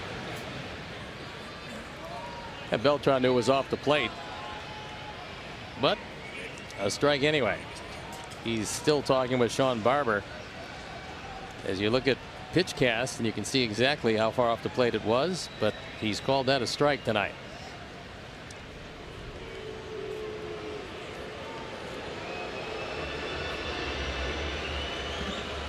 If you're just tuning in, we scored 1 in the second, 1 in the third. They scored 1 in the third. That was McCann's bomb. Giant home run.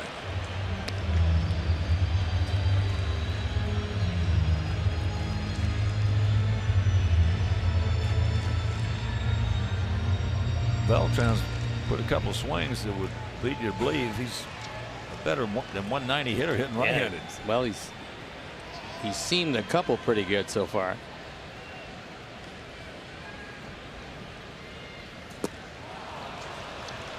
Not that. He gone.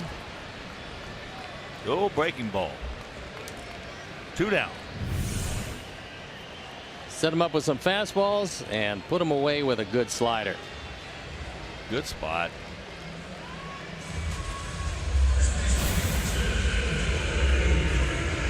Here's Gurriel. He's 1 for 2. He's 6 for 9 in this series.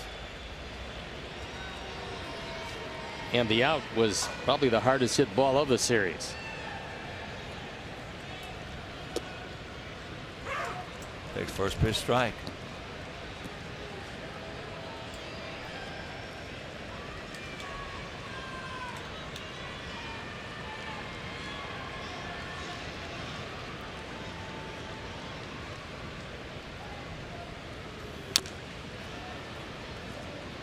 Oh, and 2 the count.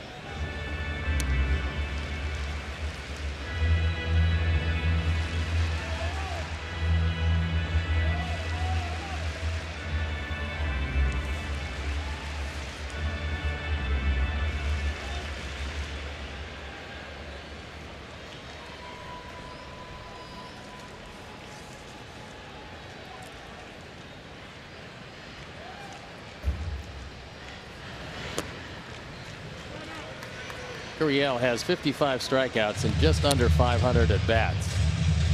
And the most impressive is that he's fanned 3 times in the month of September.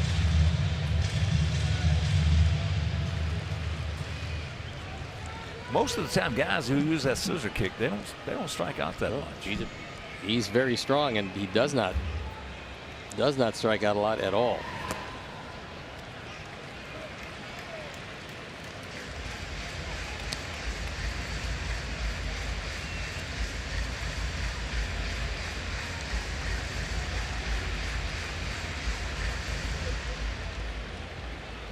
2 balls, 2 strikes, 2 out. Bregman at first.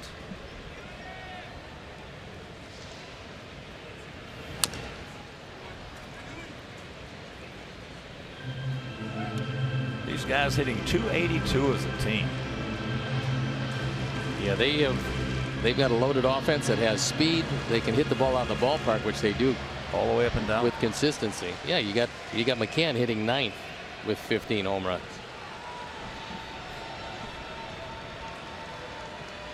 Yeah, they got 26 home runs out of their catchers. 103 RBIs.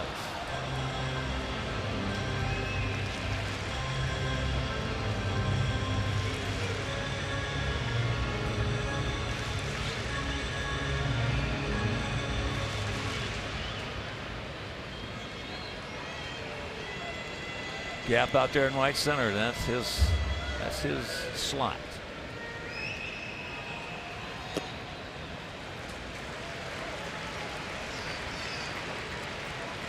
Full count. With Brian McCann on deck. He's in the on deck circle, but you would think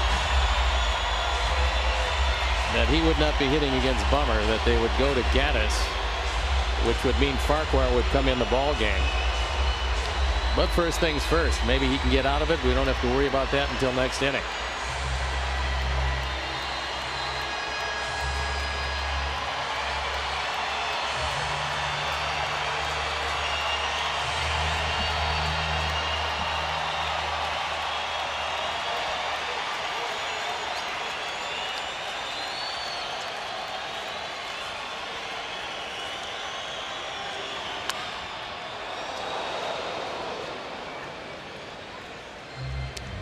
You got to almost try to walk Gurriel.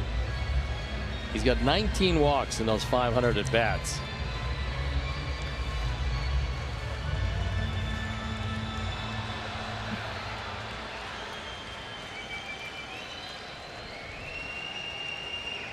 Dallas Keuchel. I think these guys look like the house. I thought it was Gaddis. Gaddis. Yeah, it did look like the house of David. They do. That's a substantial beard. He's got a good one going.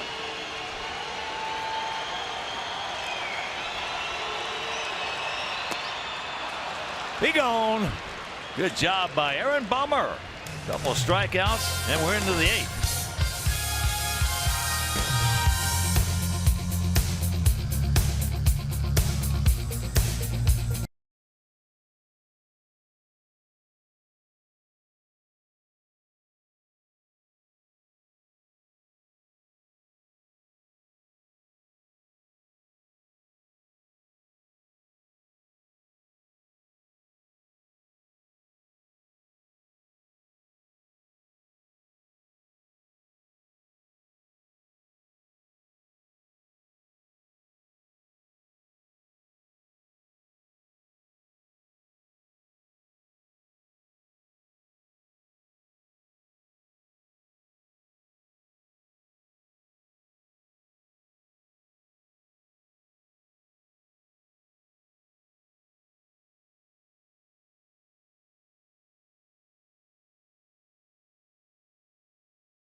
Now at eclicklending.com. eClick is located in Chicagoland and rated A+ by the Better Business Bureau. eClick Lending, boom, your mortgage just happened.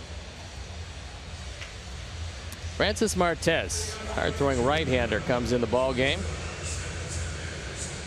He's got to deal with the top part of the order. On for the 28th time. He's 5-2. His ERA is up there at 5.84. But you see 63 strikeouts and 49 and a third. Gives you an idea how hard this young man throws. He's one of their top prospects and a man that they refused to deal when they were looking for another quality starter. And they were able to get Verlander without giving up any of their top 3 prospects.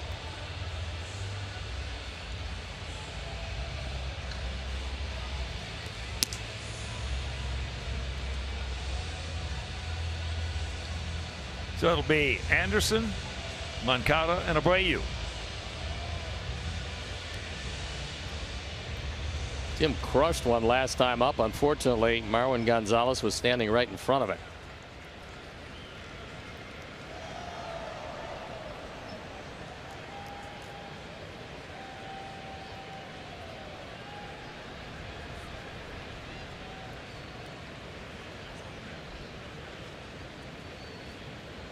Outfield. Bit of a gap out there in right center.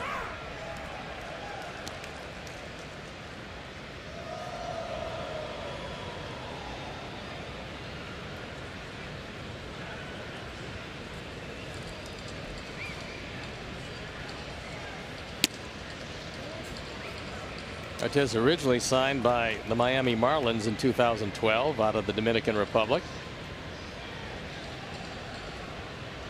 Came to Houston in a 7-player deal with Jared Cosart, the key for the Marlins. He went the other way.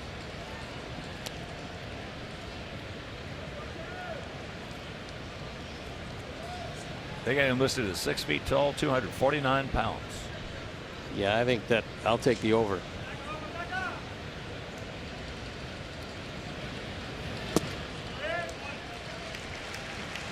That one at 95.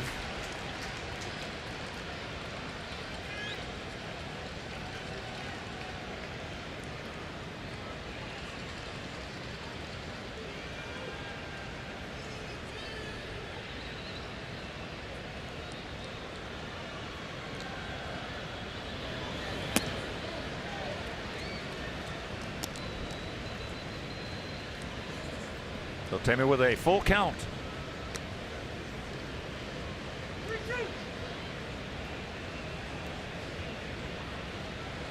Start us off right here. Let's get some insurance.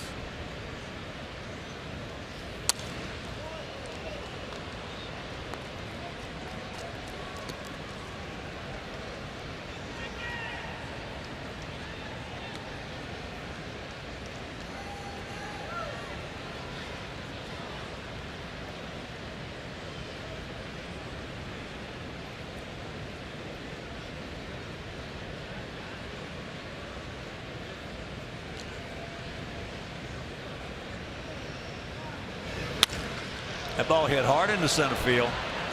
Way back. Stretch. You can put it on the board. Yes. Yes. And it's 3-1. Home run number 17, RBI number 54, and Tim crushed that ball straightaway center field. It's 409.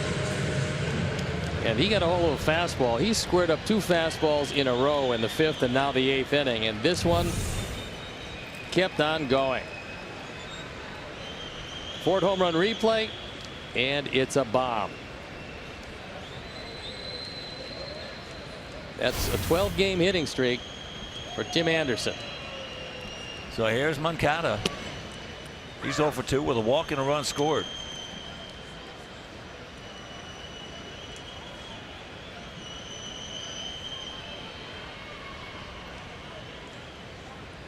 Gap out there in right center.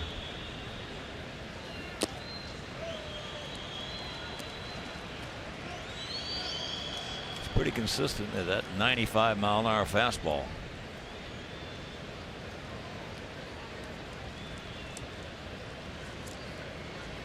But he got one thigh high to Tim, and he crushed it.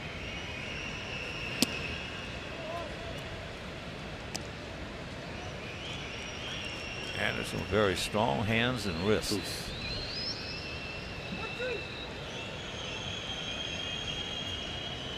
Artez is just 21 years old.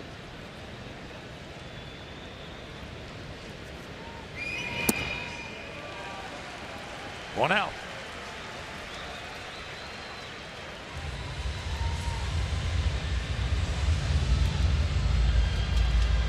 Sox fans, you win with Papa John's Pizza all season long, because the day after the Sox win, you get 50% off your entire online order of regular menu priced items only at papajohns.com.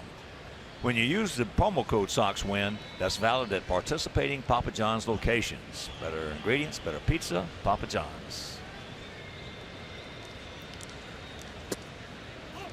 Breaking ball. Pretty good pitch right there. Didn't get it. Brady 1 for 3.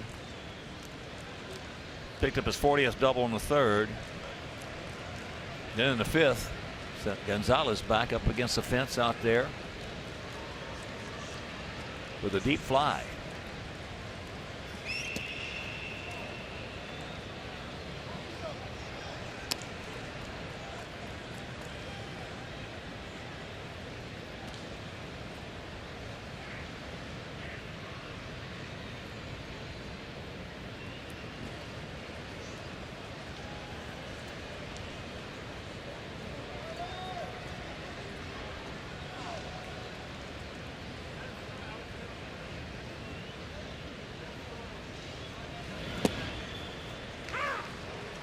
And of course, with that home run by Tim Anderson, the Alex Snellius family, another generous donation to White Sox charities in loving memory of Ursula.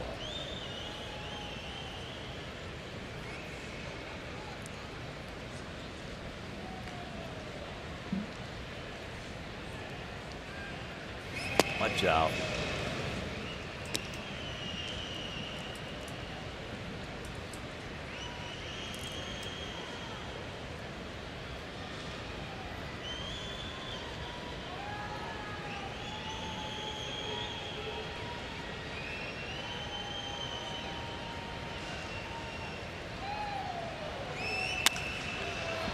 And that ball hit deep into center field. Stretch! Stretch! Dadgummit. That's 2 he has just missed. It looked like the wind batted it down because it got to the track and just died. It had plenty on it, and then all of a sudden it got close and could only make it about halfway to the track. So Jose hit it hard. Just not quite hard enough. So here's Avi. He has singles, scored, walked, going out to right.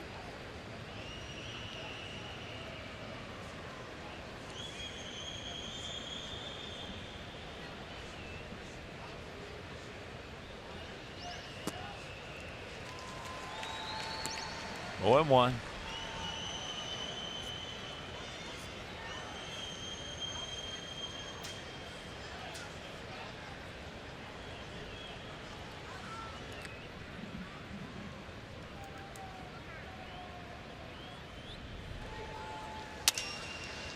Slowly hit.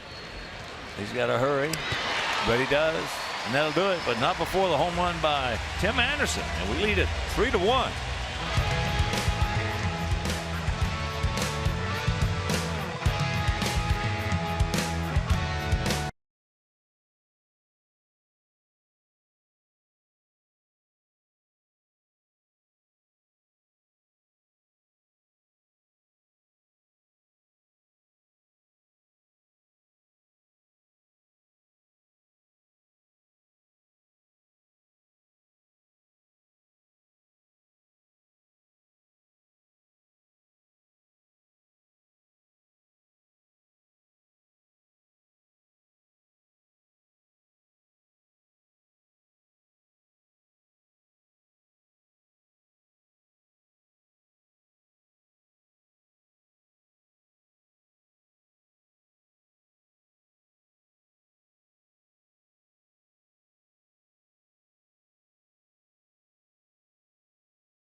as we get set to go to the bottom of the 8th inning.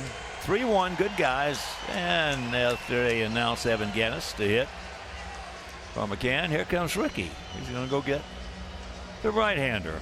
So Aaron Fulmer, good job coming on. Facing two guys, Beltran and Gurriel, striking them both out. He departs, and we'll be back.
It's our Hyundai call to the pen, and the 6th reliever comes into this. It's Danny Farquhar. 49th appearance between Tampa Bay and our Sox. 3-2 ERA, a little above 4.5. And he's got a 2-run lead to deal with.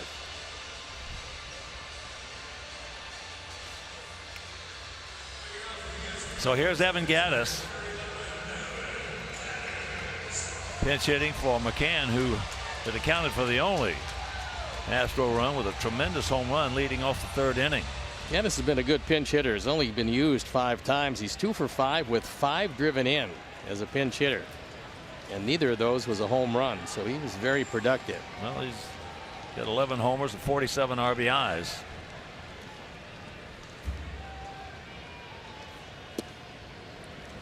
Can't think of any other catching position, so to speak, with more home runs and RBIs than the Astros. No, that's quite a platoon system they've got. Well, 26 homers, 102 RBIs. No, you're not going to find that.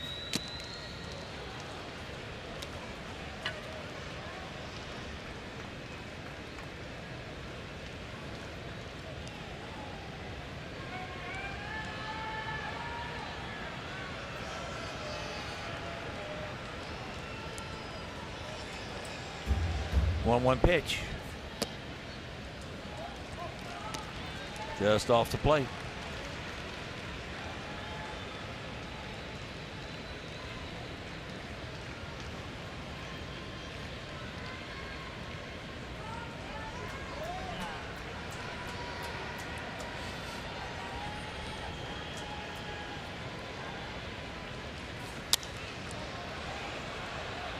Ate him up.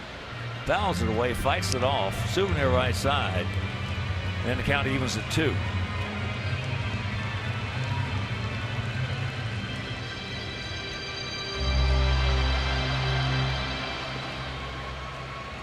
There he is. How long do you think it took him to grow that? Oh, 65, 70 years. It's very stylish. Next, that one just foul.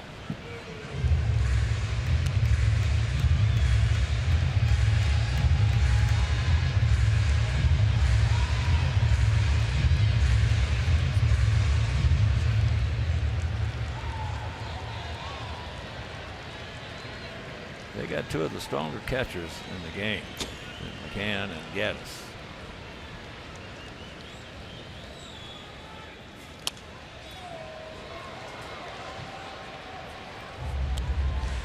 Count hangs at 2-2.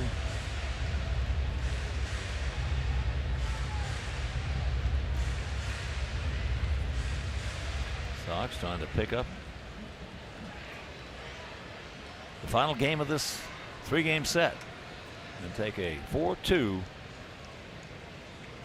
seasons series victory over Houston.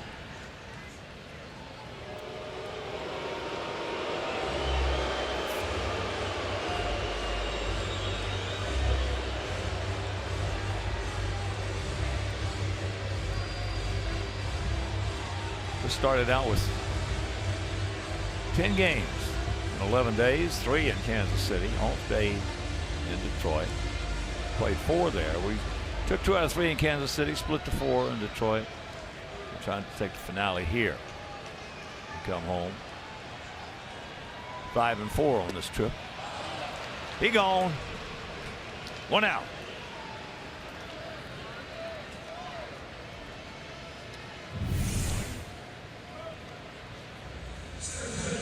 Gets him with a fastball.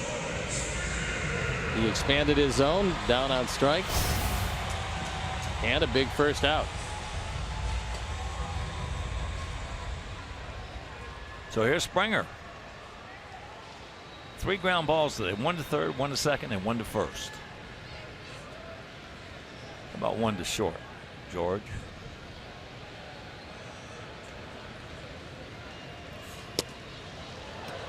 I think he was trying to hit a home run. Yes.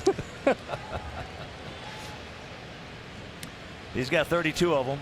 Go along with 79 RBIs, 28 doubles, 288 average. Pretty impressive for a leadoff hitter. Yeah, there it is, the short. Now he goes around the infield. 2 down. That's grounding into the cycle. Yeah.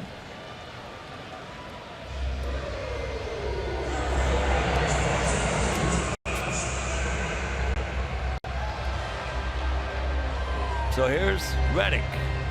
A walk, a deep drive to center, and a pop up to third.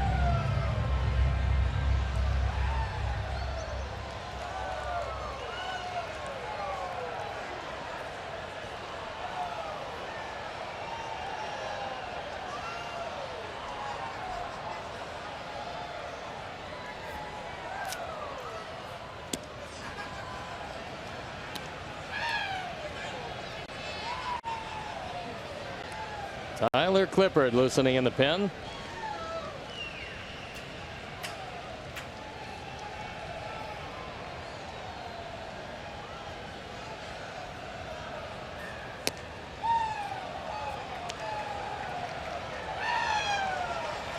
Juan Minaya, the closer, getting ready to do what he has been assigned to do about the last 6 weeks.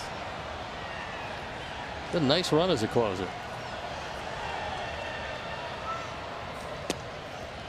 There's the strike. So 2-1.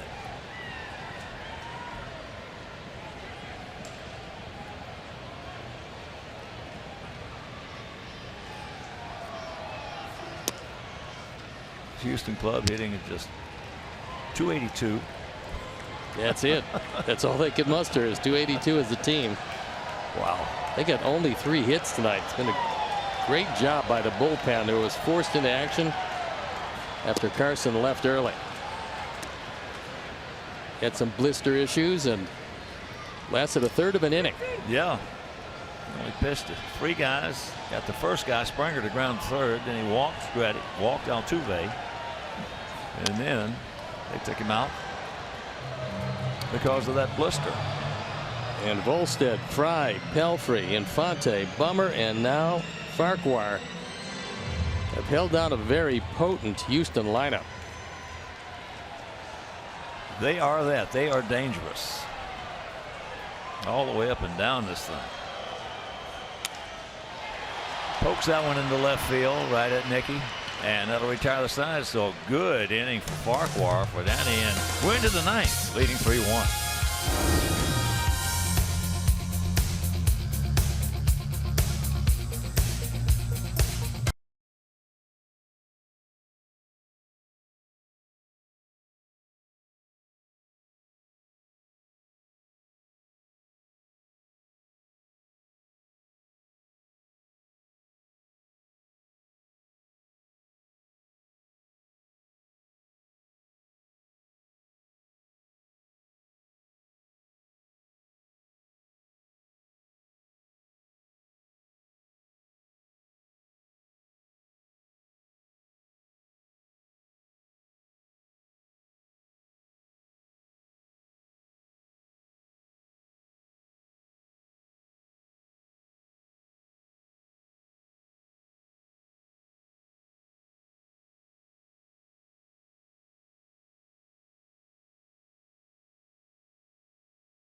Sox fans, you can show your team pride with a White Sox checking and an official White Sox MasterCard debit card, only available at your local Wintrust Community Bank. Go to wintrust.com/Sox to learn more. Wintrust Community Bank, member FDIC. And we got a new pitcher in the ball game, and it is a former White Sox hurler. That is Tyler Clippard. As you look at Evan Gattis, who came out of pinch hit, stays in the game behind the plate. And there's a look at Clippard, on for the 63rd time. 2-8 ERA at 5.20.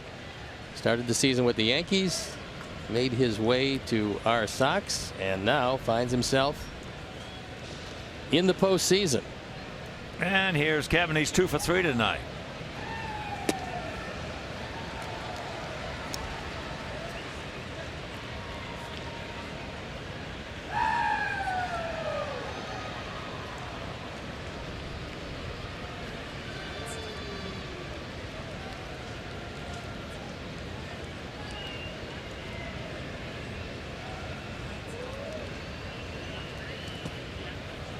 About a 54-footer.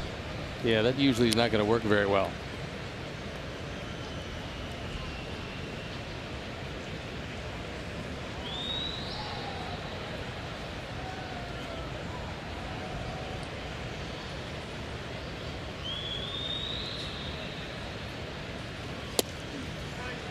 Big hack, no contact. And the count 1-2.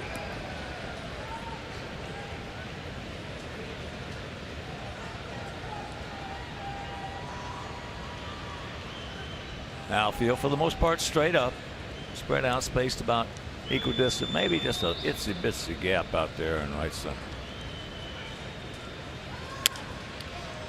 And that's Upper Tank Souvenir. 3 runs, 6 hits, no errors for our guys. 1 run, just 3 hits, no errors for their guys. Each team has stranded 4. We have had a lot of opportunities. Bases loaded, 1 out. Bases loaded, nobody out.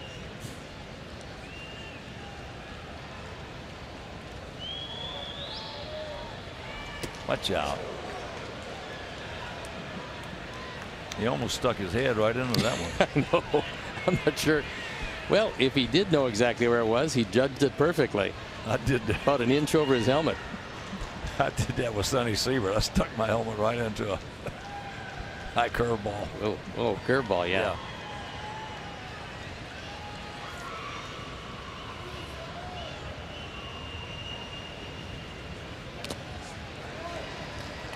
Just got a piece of it.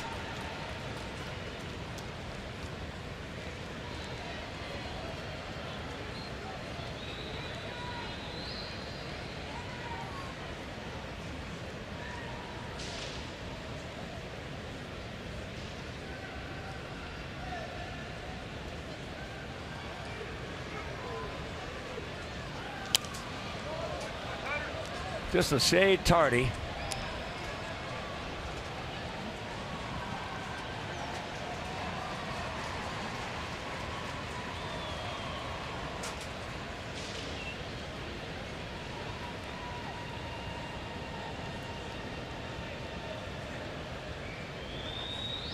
Now here, Kev, touch him up. Shanks that one. Darryl Boston didn't want any part of that. That came over there 2 miles an hour. I think they're asking him, why don't you go after that? He had plenty of room.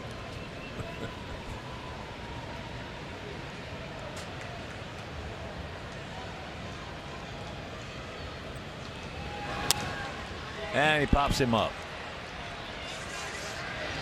Here comes the man, Bregman, who should take charge, which he did, and that's out number 1.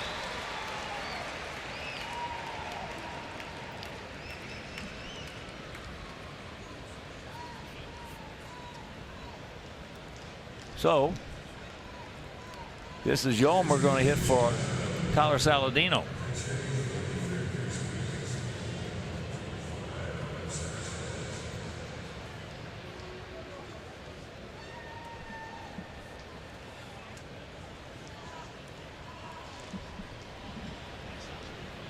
Touch him up.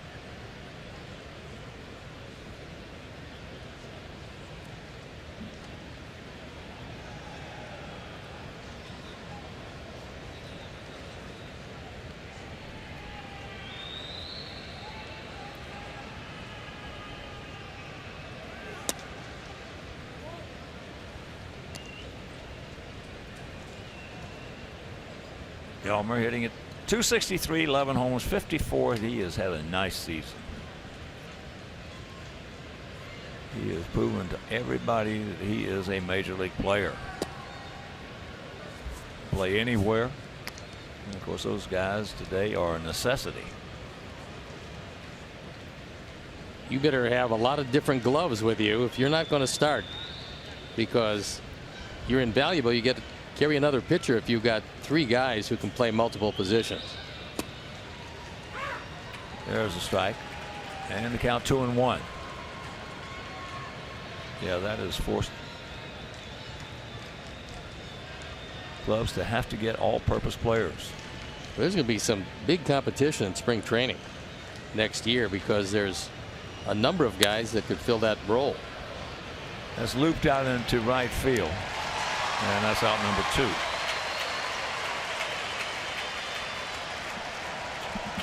Reddick can go get him. He ran a long way for that little blooper. Bottom of the ninth for them. They've got Altuve, Correa, and Gonzalez. The way it should be. You always said. It's the way Abner designed it. Yeah. The heart of their order. As here's Willie. Takes ball 1. Willie's 1 for 3.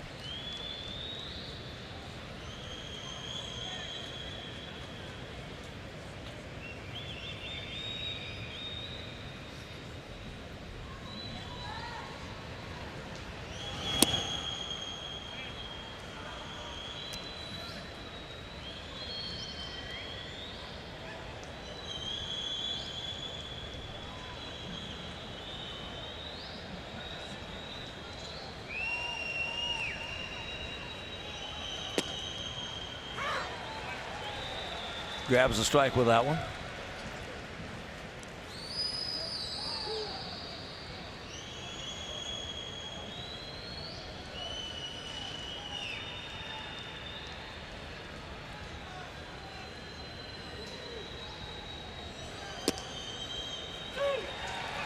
And the count evens at 2.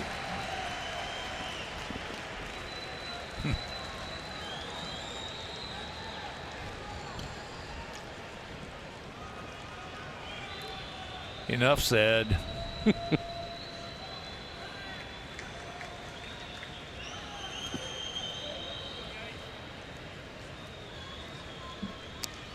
Full count to Willie Garcia. Once again, a reminder, make your plans to be with us starting tomorrow. Final homestand of the season. 3 with Kansas City and 4 with the Angels.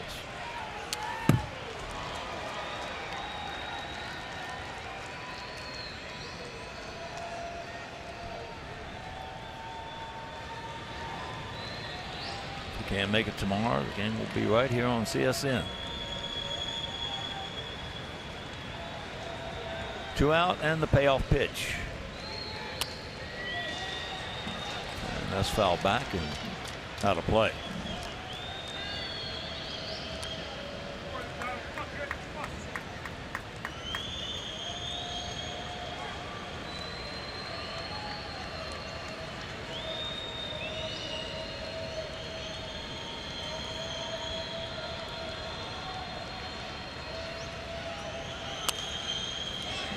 And that's a high pop up, and that's going to be back in the seats.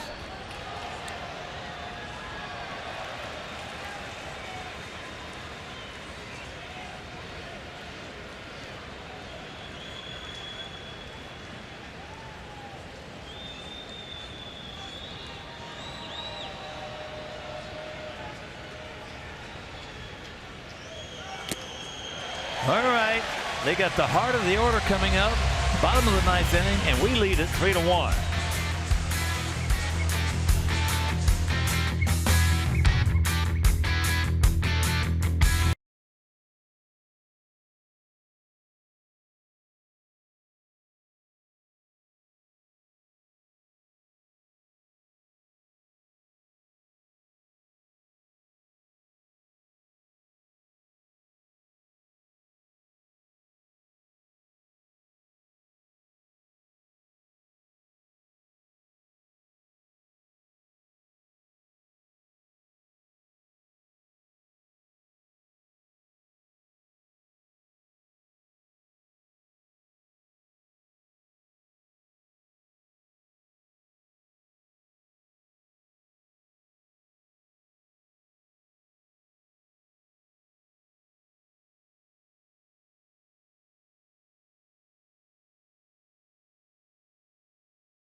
On for the 36th time.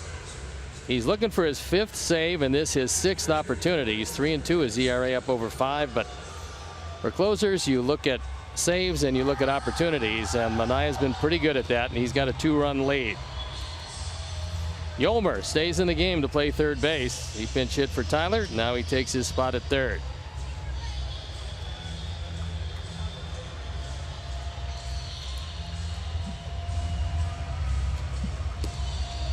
Jose Altuve, who's 0 for 2, will lead it off for the Astros. He'll be followed by Carlos Correa and then Marwin Gonzalez.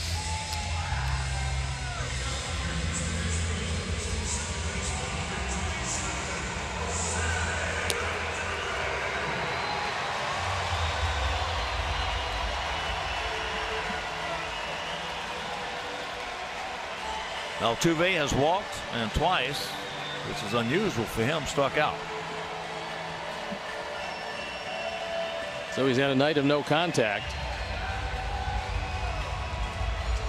And always a big first out when you're protecting a lead.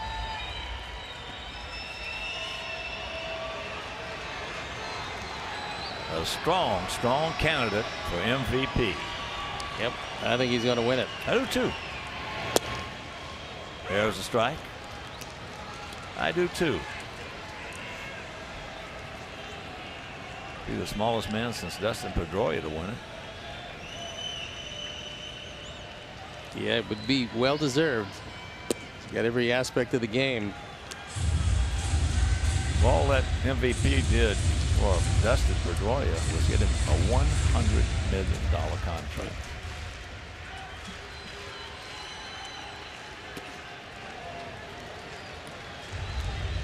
Two and one.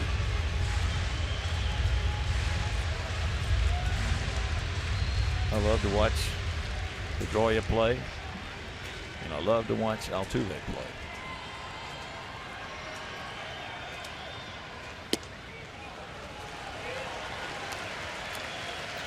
Come on, no walks. 3-1 to count.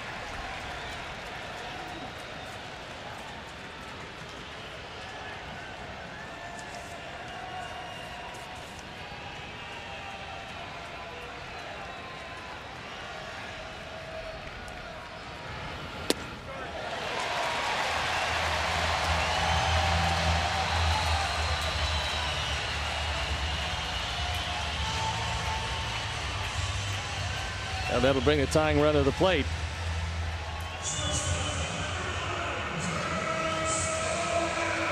Correa is 0 for 3. Has grounded into a double play once. That was his 12th of the year. The 13th would be very welcome.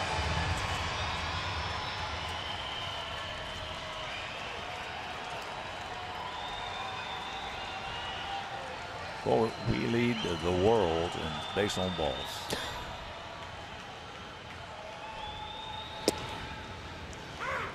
There's first pitch strike.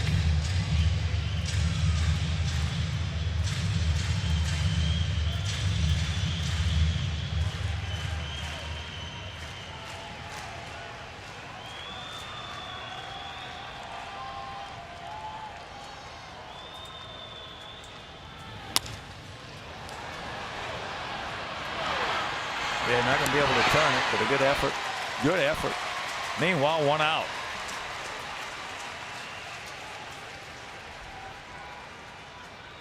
Jim charged that ball, did what he had to do, but Correa's got too much speed and could not get him to ground into the double play.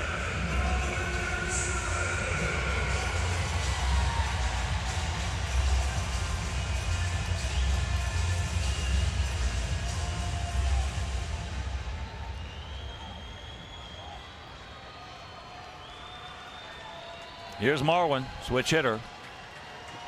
Fly deep to center, grounded to second, and he just missed one.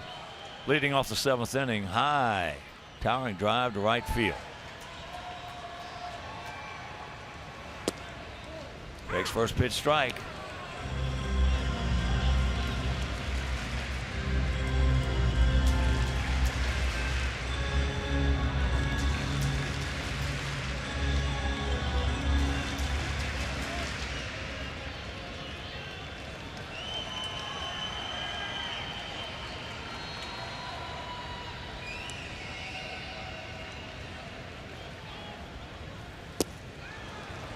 And the count 0-2.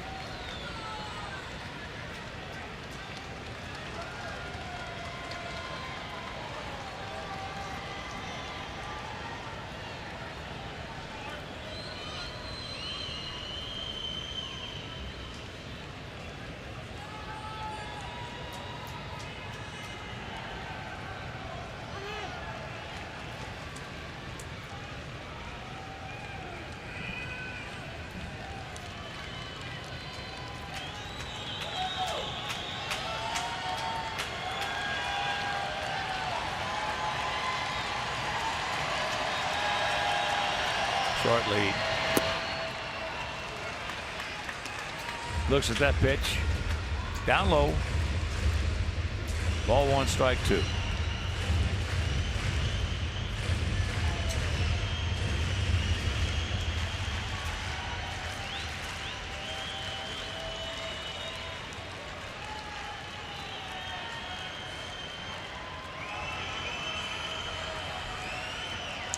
A little bigger lead now. He gone. 2 down.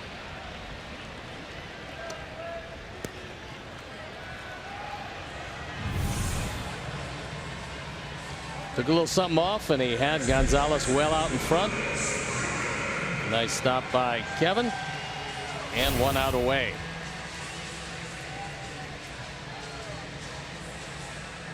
So here is Bregman. He is 1 for 2, a single, a strikeout, and a walk.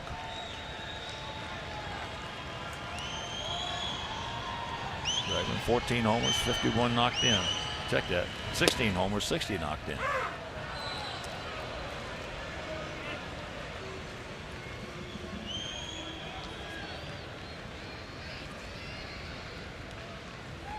Outfield are deep as they should be. No double set.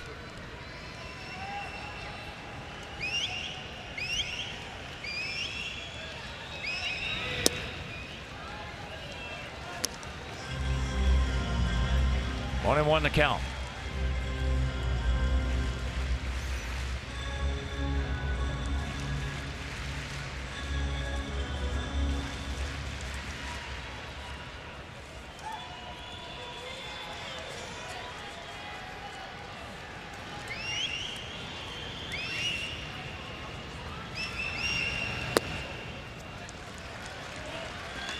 Two and one.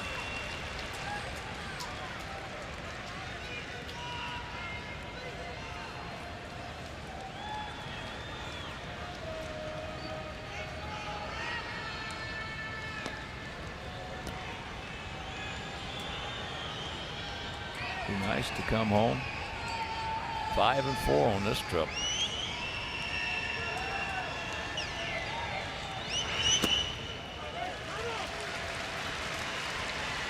Three and one.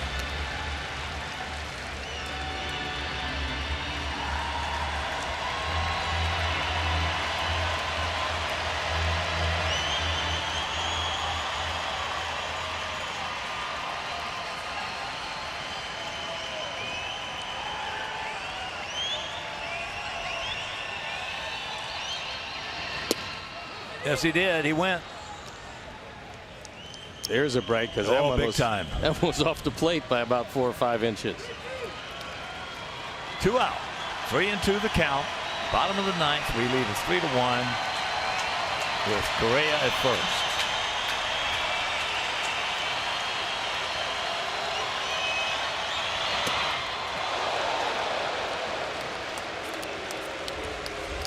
So 2 on.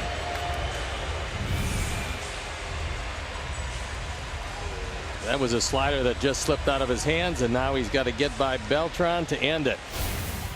Hitting from the side he would much rather hit from the left side. So 2 walks in the inning.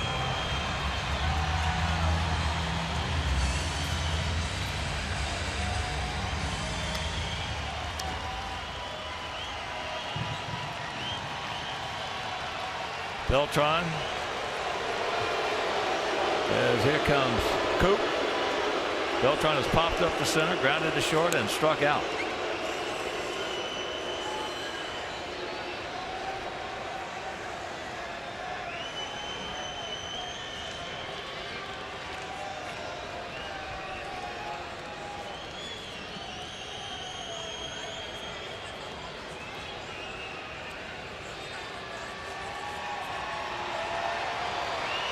Now Sean Barber going out to try to put an end to this. Don is just kind of camping out there, though. He's not going anywhere anytime soon. There it is.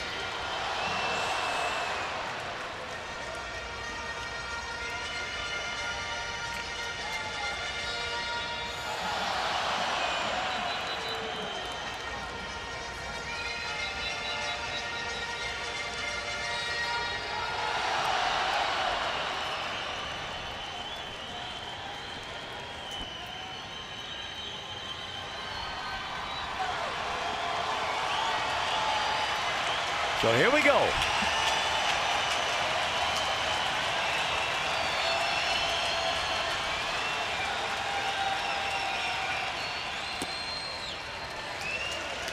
There's ball one.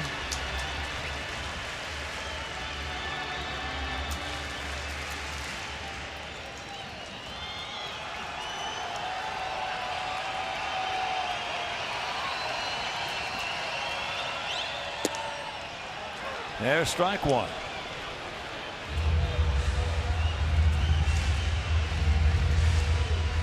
Tying runs aboard. Outfield as deep as you can get all the way around in a no double set. Well, it's over the heads. This game's over.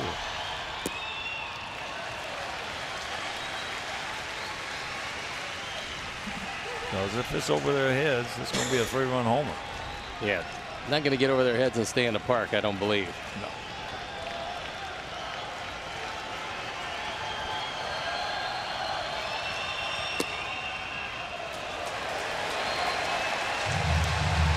And the count 3-1. Man. One wanted that, but that one wasn't close.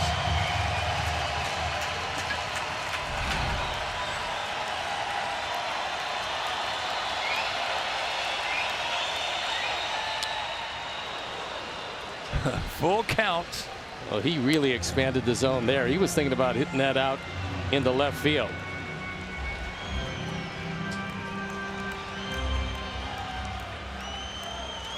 Gurriel just chomping at the bit to get a shot.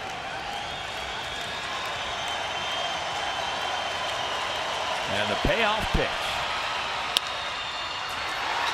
Backhanded, and this ball game is over. Yes. So the Sox, on a very demanding 10-day, 9-game road trip, 2 out of 3 in Kansas City, 2 out of 4 in Detroit, win 1 out of 3 here, but they win the season series against Houston 4-2 as we win it 3-1. And a good play by Moncada to end it. He goes over to the backhand, and then he knows he's got some time with Beltran running. And there is the final out. Manaea picks up save number 5. All right.